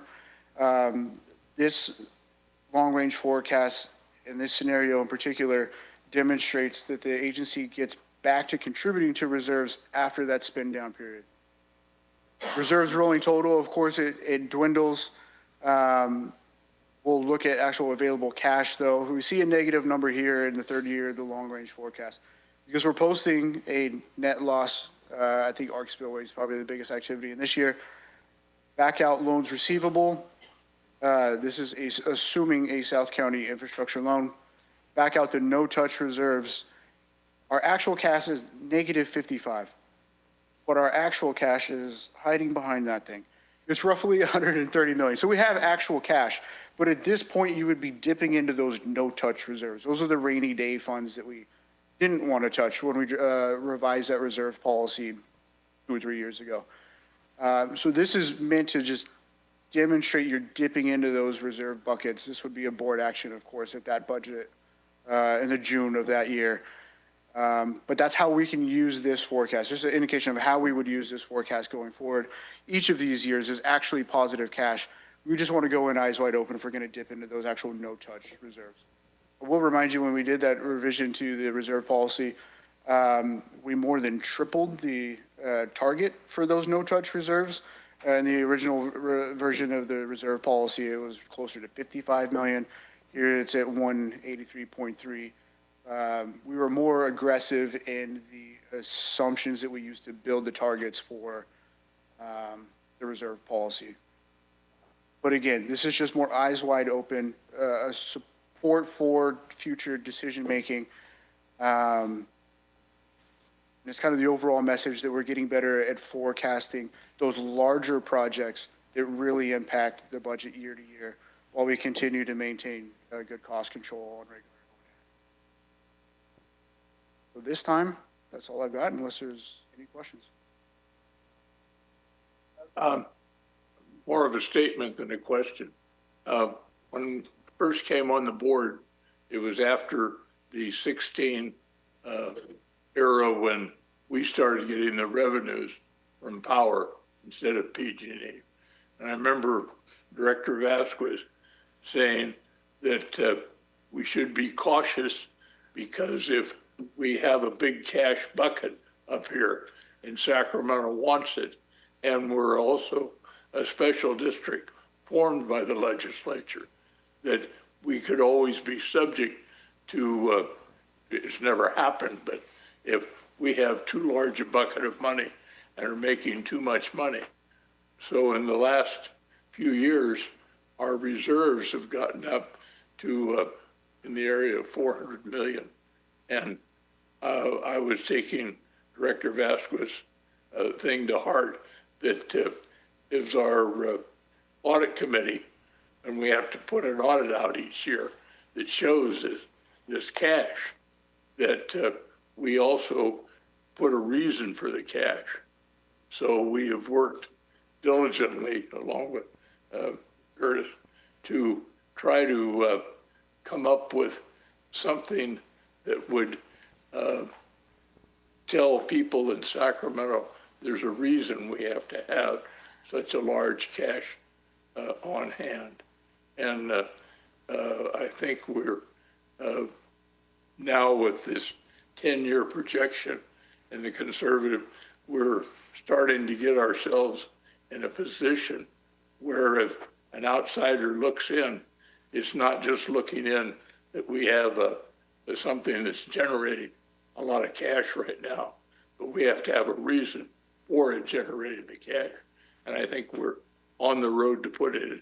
So I know we spent a lot of time just now trying to explain the 10-year window that we're putting in. But I think it's extremely important that not only we keep working on this 10-year window to make it more bulletproof, but that should be one of our missions, that we're always concerned about Sacramento. And this 10-year window, working it in with our audit report, is, I think, a huge step in the right direction. And I wanted to compliment Curtis and the rest of the committee and board for getting this put together.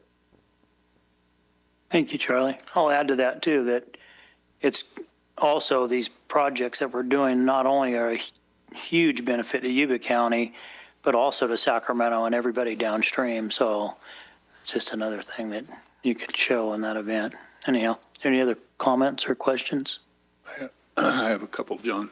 Yep. First of all, just echo what Charlie and Rennick both already said about the extra work Curtis puts in to keep us informed. We appreciate that. One thing that came up at our committee meeting that I would like to encourage is that we explore the options for borrowing at some point. And it could be issuing a bond, it could be some other form of debt.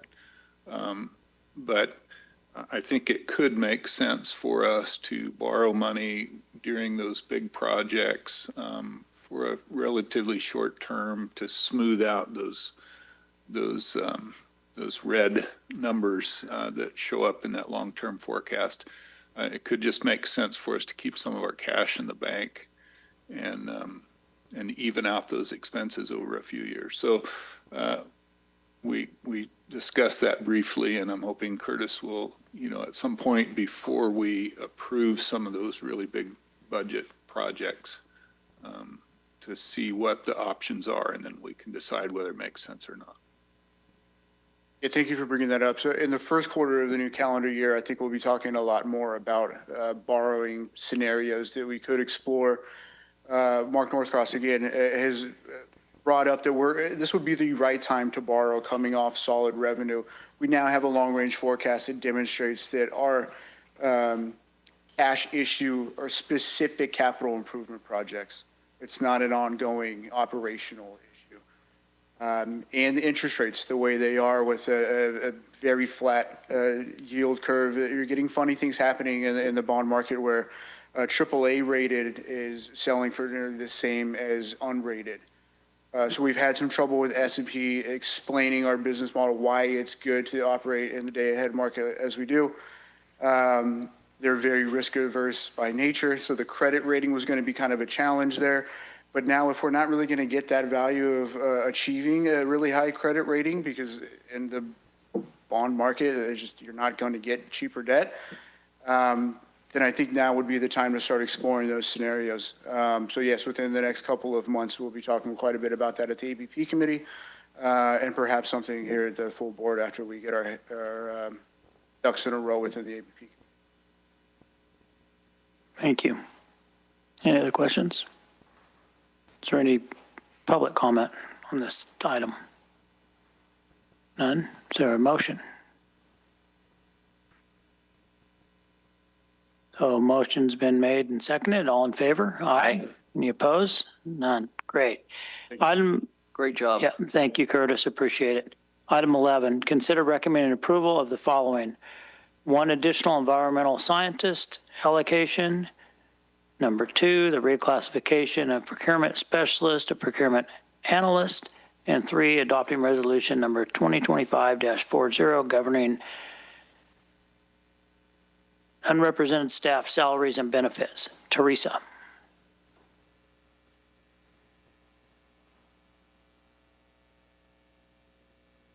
Good morning. Teresa Della Santa, your HR manager. As you mentioned, we have 3 personnel items for your consideration. The first is we're requesting 1 additional environmental scientist allocation in the resource planning department. Up to now, our 3-person team has managed that work, but we have several major initiatives on the horizon. That's the future FERC license implementation, large capital projects, and expanded community grant programs. And that will significantly increase workload and regulatory exposure. So adding the environmental scientist gives us the capacity we need to keep up with those demands. Second, staff is recommending the reclassification of 1 procurement specialist 2 to a procurement analyst 2. This does not add any headcount to our personnel allocation. When we reviewed the role, it was clear that the work being performed is consistently at the analyst level. So this recommendation is really about accuracy and equity, and then making sure the classification matches the work that's actually being performed.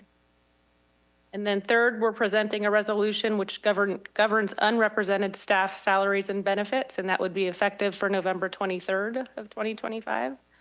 This is really just cleanup. It's to get all of our benefits consolidated into one place for existing employees and future employees. Easy to reference document. The only new element, again, everything's existing. There's 1 new element. It's standby and callback pay for non-exempt IT staff, which is required by the Federal Labor Standards Act. And this allows us to actually pay them appropriately when they're on standby to respond to urgent system or security issues outside of normal working hours. So the fiscal impact is limited to the environmental science position, which is within the approved salary range. And then we approximated about $21,500 in standby pay for the fiscal year 25-26. This has been reviewed by the ABP committee earlier this month, and they recommended bringing it here. So we're asking for approval. Thank you. Through the chair, do you need 3 separate items? Okay. Make that motion then. I'll second. All right, is there any public comment on this? Okay, motion's been made and seconded. All in favor? Aye. Any opposed? Thank you. Motion approved. All right, item 12, consider approval of the 2025 progress report, the Yuba Water Agency Strategic Plan 2023 through 2027. Terry Daly. Okay, so in 2022, the board spent a lot of time, actually, mostly the whole year, having workshops and talking about updating the agency's 5-year strategic plan. That's this plan. It goes from the beginning of 2023 through the end of 2027. And it's a strong strategic plan because it really sets the vision of what you as the board want for the agency and what the agency is going toward. It allows the board, which you have done, to set policy decisions then according to that vision and that strategic plan. It also has, it drives our operational decisions too, because you made it clear the policy and the vision. And so we make operating decisions on a day-to-day basis based on that policy that you've set. Second thing is it allows progress towards those big projects that we've been talking about, the economic development projects that we started back in 2019. And that's because you set the path, you told us what to do, and we're working toward that. We have a lot of really big long-term projects. And if you go this way, and then next year change your mind and go this way, and then go this way, you never actually get the projects done. And third, and I think most importantly, your strategic plan, our strategic plan, communicates to the people of Yuba County what we're doing and what you've set for the agency. So we're still in the midst of that strategic plan, and we thought it appropriate in 2025, a little over halfway there, to add a progress report to that strategic plan. So that's what we're bringing to you today. The progress report is attached to the agenda item for any public that are listening. So it identifies some accomplishments and what we've been working on. But just as importantly, it identifies the shift that the agency is going through that Curtis was just talking about.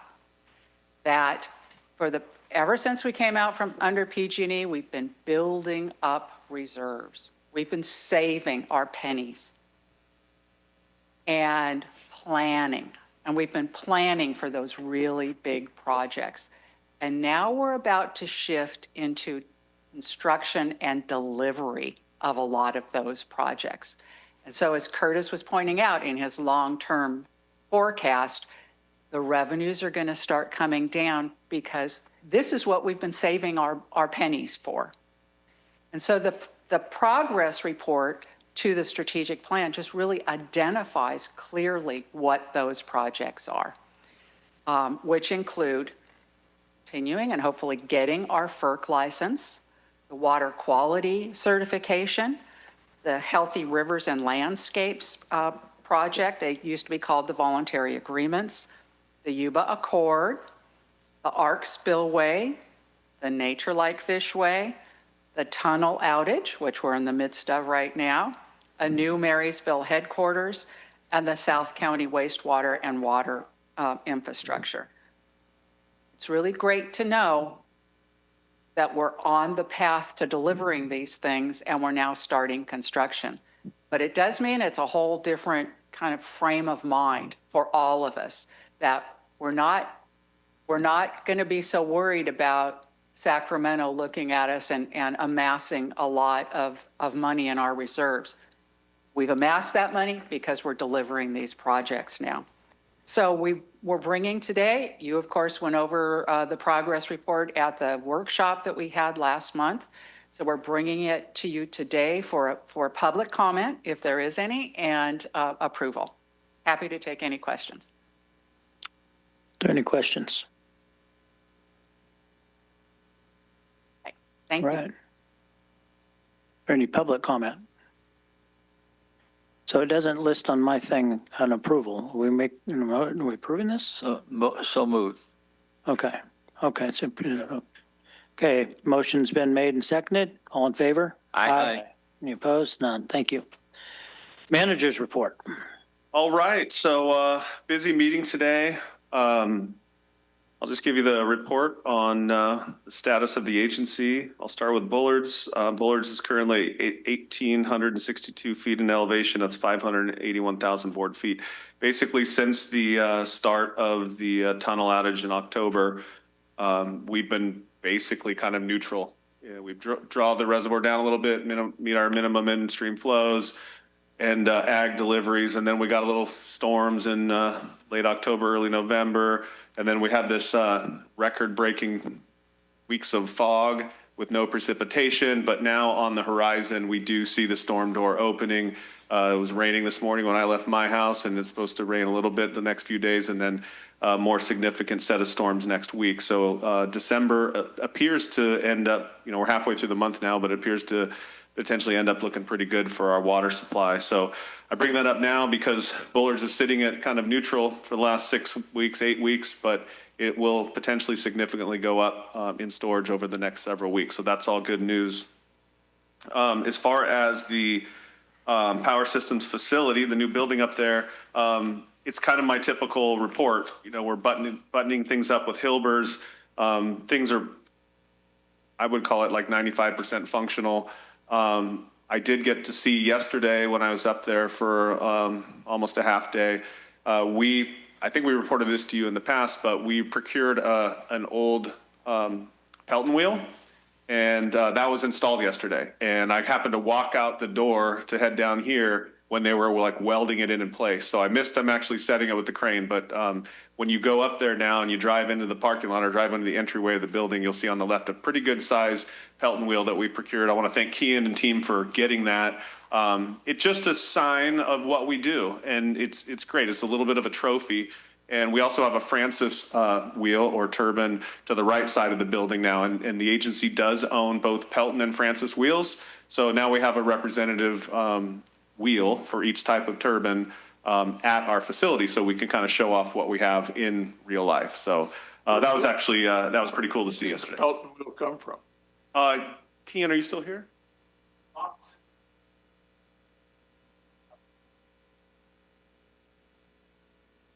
Moccasin Powerhouse, San Francisco Public Utilities Commission. It was an upgrade, and we ended up picking this one up. It's actually in pretty decent looking shape. We had it sandblasted, and you know it's gonna weather it, but it's stainless, so it'll look pretty good for the long term. Okay, as far as the outage goes, you know, I've got updates here in your hard copy of all the different things we're working on during the tunnel outage, but I'm just going to give you the general overview. The actual tunnel itself is looking good. We're going to do some very minor repairs inside the tunnel. They're near complete in mucking out the rock traps or the sand traps. That's a tedious process, you know, winching the material out of the surge chamber. I was up at Power Systems yesterday, and a couple folks walked by with this old hard hat. And they said, look what we found in the rock trap. It had the person's name on it. I didn't recognize the name. It looked like 1980s vintage hard hat. So, you know, the things that you find when you're doing this old, it came out of the rock trap inside the tunnel. We didn't find a body, which was good. We just found the hard hat. At any rate, that work's going well. The concrete foundation for the penstock shutoff valve is poured in a series of lifts. We're through 2 major concrete pours with at least 1 more to go, but all that work is going well. The work in the powerhouse, primarily from our crew, is repairing the turbine shutoff valves. I reported last time we were near completion of repairing or upgrading or fixing the Colgate U number 1 turbine shutoff valve. Right now we're finishing and literally buttoning up the 2nd turbine shutoff valve. So that's all gone really well. As you know, there's a bunch of upgrades going on to our equipment right now. Governor upgrades, DC switchgear upgrades, PLC upgrades. All of that work is going well and is on track. I kind of am hesitant to report to you right now what's going on because I don't have a negative to report to you. The one, I wouldn't even call it an unknown, but it's kind of a third-party project, is the PG&E relay upgrade project. That has always been a little tenuous on their schedule and their ability to get done by the time we want them to be done, but that also looks to be on track. I've complimented Will Gisler and his team for working with PG&E in past board meetings, and I'll do the same now.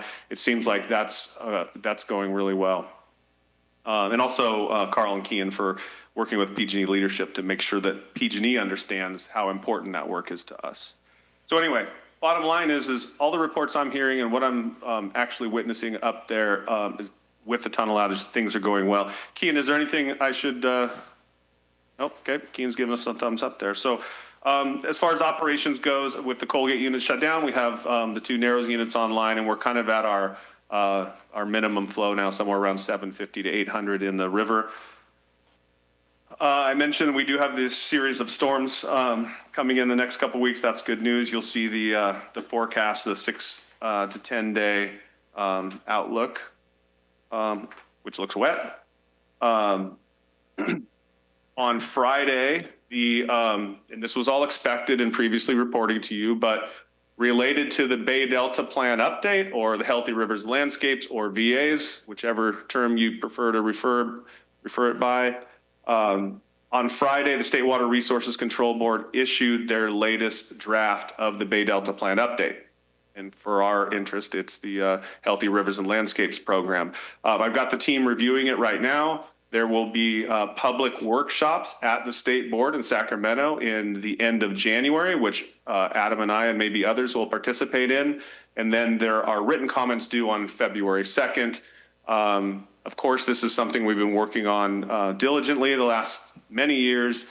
And it's the goal of the State Water Resources Control Board to issue a final draft in September and take to the State Board in October approval of the Bay Delta Plan update. So there is a lot of work to do over the next 9 or 10 months. This was all expected and anticipated, but just letting you know that that draft did come out on Friday as expected. So we'll be engaged in that heavily. As far as HR updates go, I will let you know that we have one recruitment open for an application developer. We have closed one recruitment, that's for a grants program manager. We have one employee in pre-employment, that's Emma Tucker, a hydrologist, and we just onboarded a new employee, Charles Wiltermood, an information systems tech, and I'll save this one till the end, about retirements. The 2025 year in review.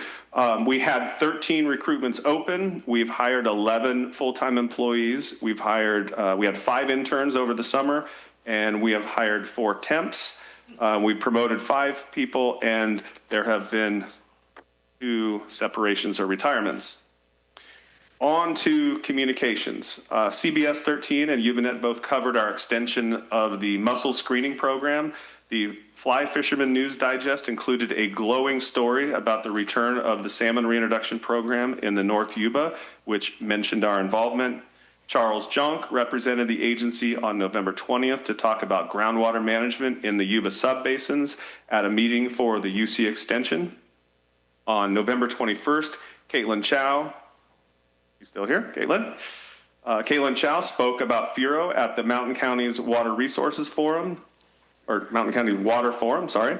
On December 2nd, I spoke at the Aqua Fall Conference about leadership durability, and Adam served on a panel about water management. And that same day, Bonnie represented us at Marysville High as a judge for their fabrication contest. Our sponsorships approved since our last meeting.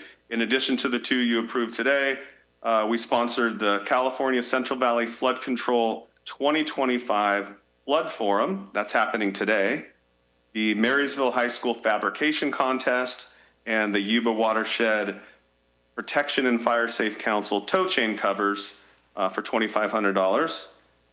And, well, lastly, formally on my agenda is we have our next regular board meeting will be the first Tuesday of 2026, January 6th, and we'll also have an ABP committee meeting that day.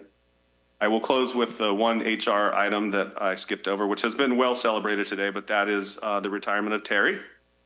I did some quick math driving down from Loma Rica today. Terry's attended over 250 Yuba Water Agency board meetings. I think I've attended about 225 of those with her. When you think about it that way, that's crazy. Some have been as short as 8 minutes. Others have gone 4 or 5 hours. The last thing I would like to say is I just want to thank Terry again for everything she's done. This is her last board meeting. So thanks, Terry. I do want to remind you, Mandy just sent me a note. So we will be having a closed session immediately after this, and then we'll take a break for another closed session in the afternoon. But there is also a pod meeting scheduled for today at 2 p.m. I wanted to remind those on the pod committee that we're having that as well. So with that, thank you. All right. Thank you, Willie. Director's reports. Start down here with Wayne. Wasn't ready. You want me to go the other? We'll start with Andy. No, I'm good. I attended the Aqua Conference for a couple of days, a couple of sessions of note. Besides just, it's enjoyable seeing the enthusiasm that our staff attends that conference with. And one example, sat for a meal, I think, with Dee Dee after a session she'd been to, and she was just really excited about some new communications efforts that she had just learned about. But I see that over and over again with our staff there. So I wanted to mention that. One session on water accounting, there were a bunch of us there from Yuba Water, and it's really, I think, pretty fascinating, and I think it will become obviously more and more important to all agencies in the state to just know where their water's going. And I think we're pretty good at it, and but always room to improve. So, and then another session on invasive species, which was kind of a follow-up in a way on one I went to a year ago. Of course, it wasn't just about the striped bass that the one a year ago was, but this one was also about mussels and some other strange fish that they deal with in Southern California. But the striped bass problem is just fascinating to me. I don't know why we can't, as a state, go back and say, wow, that was a huge mistake to bring those in. And maybe we should reduce the population of them and see if that helps the salmon. It would be so easy to do, to just change some fishing regulations. I don't think it would even cost anything to just say it's okay to catch more stripers for a while and see if that helps the salmon. So I don't understand why we can't get there. But anyway, a couple of interesting sessions I went to and enjoyed, and I appreciate the opportunity to go. Thank you. Charlie? To follow up a little bit more on Lon Adamia and our community outreach, the California Fish and Wildlife now, instead of Fish and Game, puts on swan tours from the months of November, December, and first part of January. And we have not, as an agency, interacted with it, but it might be something that we could think about in the future. But the other thing we do react to is what they call is the wild duck eggs salvage. And duck eggs in the spring, when we go out to work the fields, if a hen mallard gets up, the tractor drivers have egg crates with them, and they're instructed to stop, fill the egg crates with the duck eggs, take them to salvage, which is Pacific Valley, and they've released over 40,000 ducks over the last quite number of years. And I'd like to report that we, as the agency, both support it, and we also had our annual domino tournament last week, which is the other major fundraising. And Terry, I'm going to miss your smile. Thank you very much for all you've done in the years that I've been here. Thank you, Charlie. Gary? The Monday before Aqua, I had an opportunity to represent the agency at the Aqua JPIA board meeting, and then attend Aqua for the first part of the conference before I had to leave and go to CSAC to represent the county. It was great to spend some time with Directors Messick and a little bit of time with Director Bishop. We caught each other at breakfast one morning when I was kind of on my way out of the conference, but always great to see staff there and spend time with them. I think that's always a highlight of the conference for me, is working on building relationships with staff. I was able to attend the panel that Willie was on, and he had quite the audience from the agency in the front row. He did an outstanding job, as expected, as he always does. Unfortunately, I did miss the panel that Adam was on, but I'm sure he was just as exceptional. So anyway, I appreciate the participation of staff, both in attendance, but even more so in leadership and sharing our knowledge with those in the rest of the state. So thank you. Andy? I want to thank Terry for the many years of sweat, tears, the joy for the projects that you've managed and made happen. You doubled the assessed valuation of the county, and I think that was a big step that helped us all get through that. And Berlin Hadamia for the projected strategic plan. Thank you for keeping us informed. And those two is just more than a mouthful there. Thank you. Thank you. Rennick? Yeah, I had the opportunity to start serving on a county position at CSAC. There's a steering committee for agriculture, water, natural resources, and environmental policy for the statewide CSAC organization, which is the California State Association of Counties. It's nice to know that we are doing such good things in Yuba County. We always hear the positive. Sometimes we have some setbacks on progress on things like permitting and things like that. And but we always have a positive spin on what we're going to do to fix it or what we're going to do to get through it. And we have a plan and leadership and things like that that kind of go unrecognized pretty frequently. But some of these other counties, you know, in the San Joaquin Valley, they're having major permitting issues. They're having unreasonable requests for water. They're having groundwater issues, kind of led by regulations, and it's nice that we're out in front of a lot of things, and it feels like we're at the wheel a lot of the time. So even though it feels like sometimes we haven't locked in the permit or we haven't locked in the relicensing, the progress is positive, and it's nice to know that. The rest of the state's kind of suffering majorly, and Central Valley is, I mean, I feel bad for those folks, but it's good to know how some of the decisions we make up here and what teams we join up with and what we push forward, it also affects those partners down in the Central Valley too. So it's a good committee to serve on. But I'm just wrapping up my first year on the board. I didn't have much to say for Terry because I don't know her too well. But I know all the progress that she's made on all these projects, and in government, that's a huge measure to push all of these projects forward, especially a regional wastewater, the Terry Daly Regional Wastewater Project. But no, just congratulations on your retirement. Thank you for serving our county so well for so many years. Appreciate it. All right, Seth, report. Okay. I've got a few things. I also attended Aqua, and I did go to the forum that Adam was at, and he did a great job. And I'll echo Gary's comments. It was great just to socialize with our staff and in addition to all the classes and things we attended. And it didn't matter what you went to at Aqua, because if you've never been, there's multiple things going on at all times. And it really didn't matter what you went to. There was a Yuba Water Agency staff member and everything. So just very well represented. It's just great to see that. I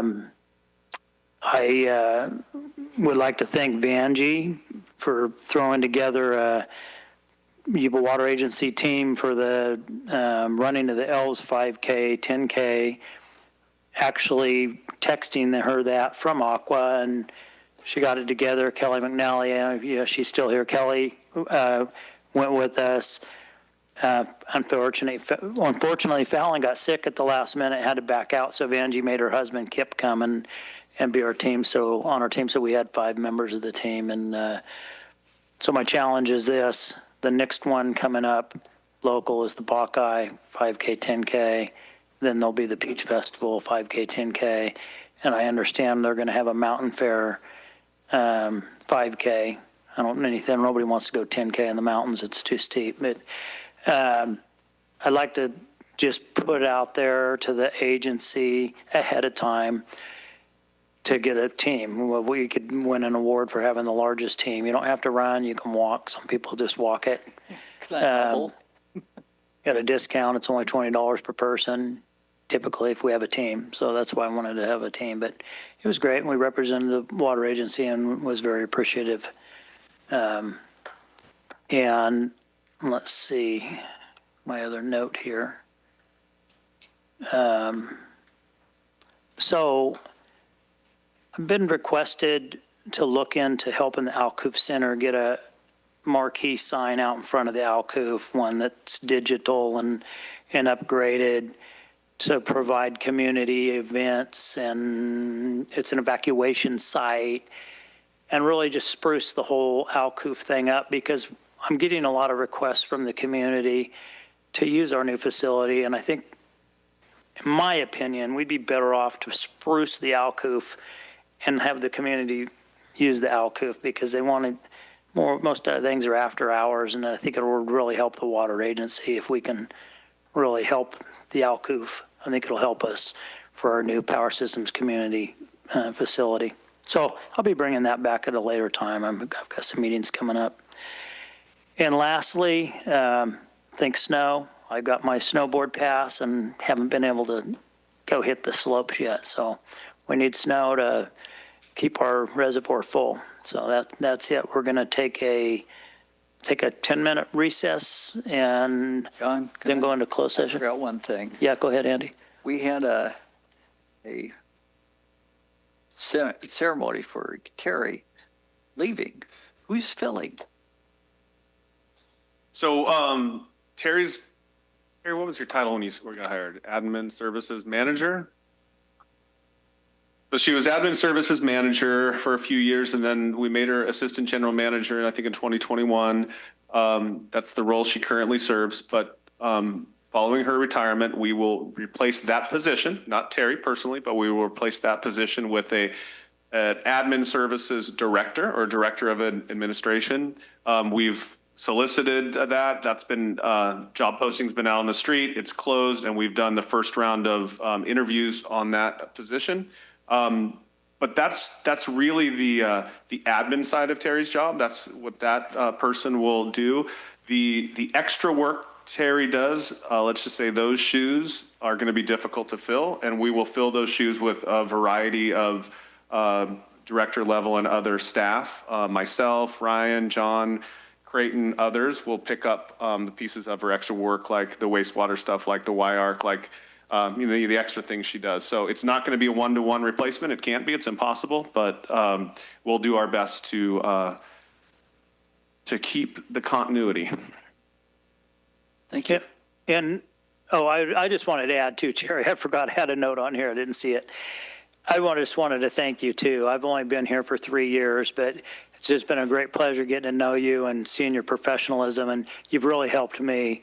I mean, when I started, I didn't even have a tie. So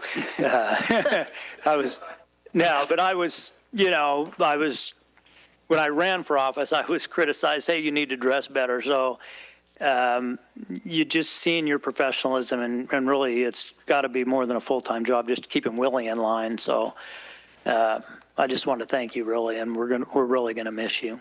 So Thank you, and thank you for all the kind words and the nice comments today. I really, really appreciate it, and I'm pretty proud of myself that I made it through without really totally crying, just, some tears. And while I'm pretty good at pushing projects forward, sometimes I drop the ball on the little administrative things, or I'm late on it. And so I just wanted to add one thing to the manager's report, and that's just to let all of you know that there are 3 contracts on the wastewater line that goes from Wheatland up to OPUD, and the first contract was released on the Wednesday, was released for bid on the Wednesday before Thanksgiving. And so there is a construction contract out on the street now, and it's from Wheatland because it's for the Wheatland portion, and somebody will be back to you in January at the January 20th meeting with a full update and when the next construction contract will be out. But it's going to be built. Great. Yeah, thank you.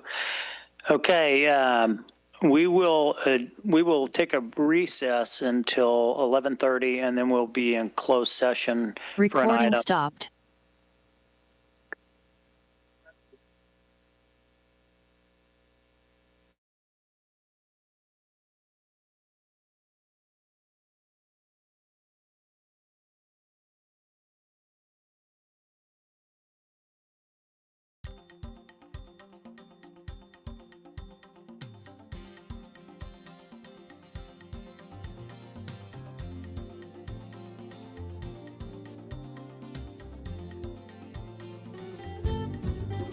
Yuba-Sutter.Live's local government live streams are presented by Plumas Lake Self-Storage in Plumas Lake, where lifelong local residents are helping other residents keep things safe, providing indoor storage units, outdoor RV and vehicle parking, moving supplies, and Penske truck rentals. Details at plumaslakeselfstorage.com.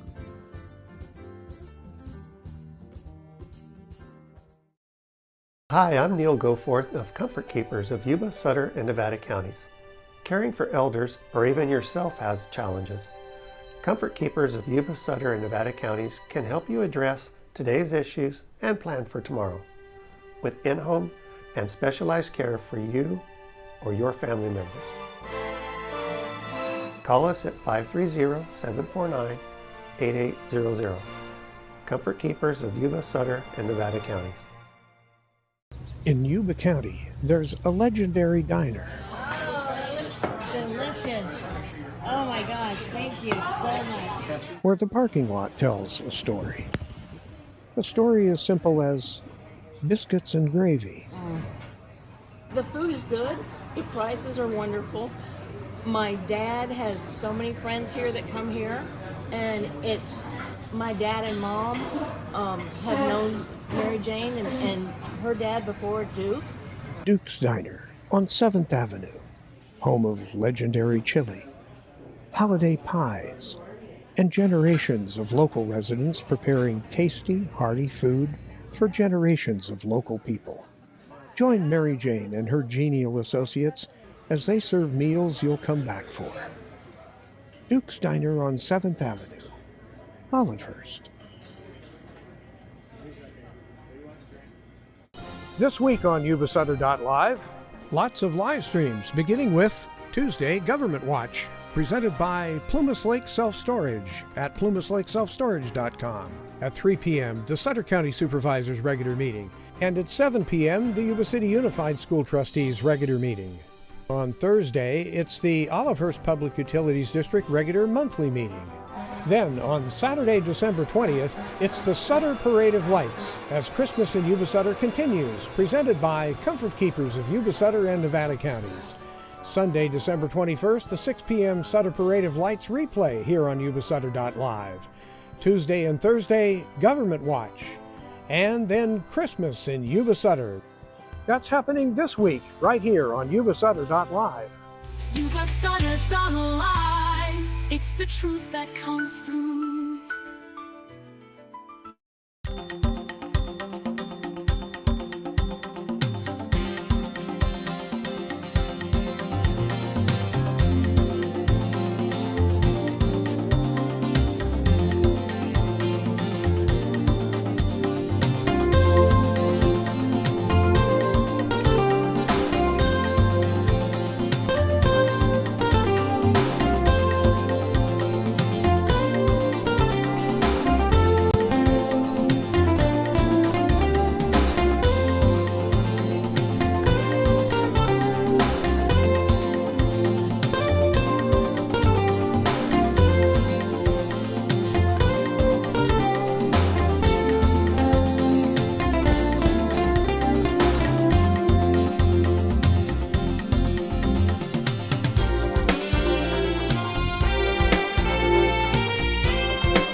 Yuba-Sutter.Live. It's the truth that comes through.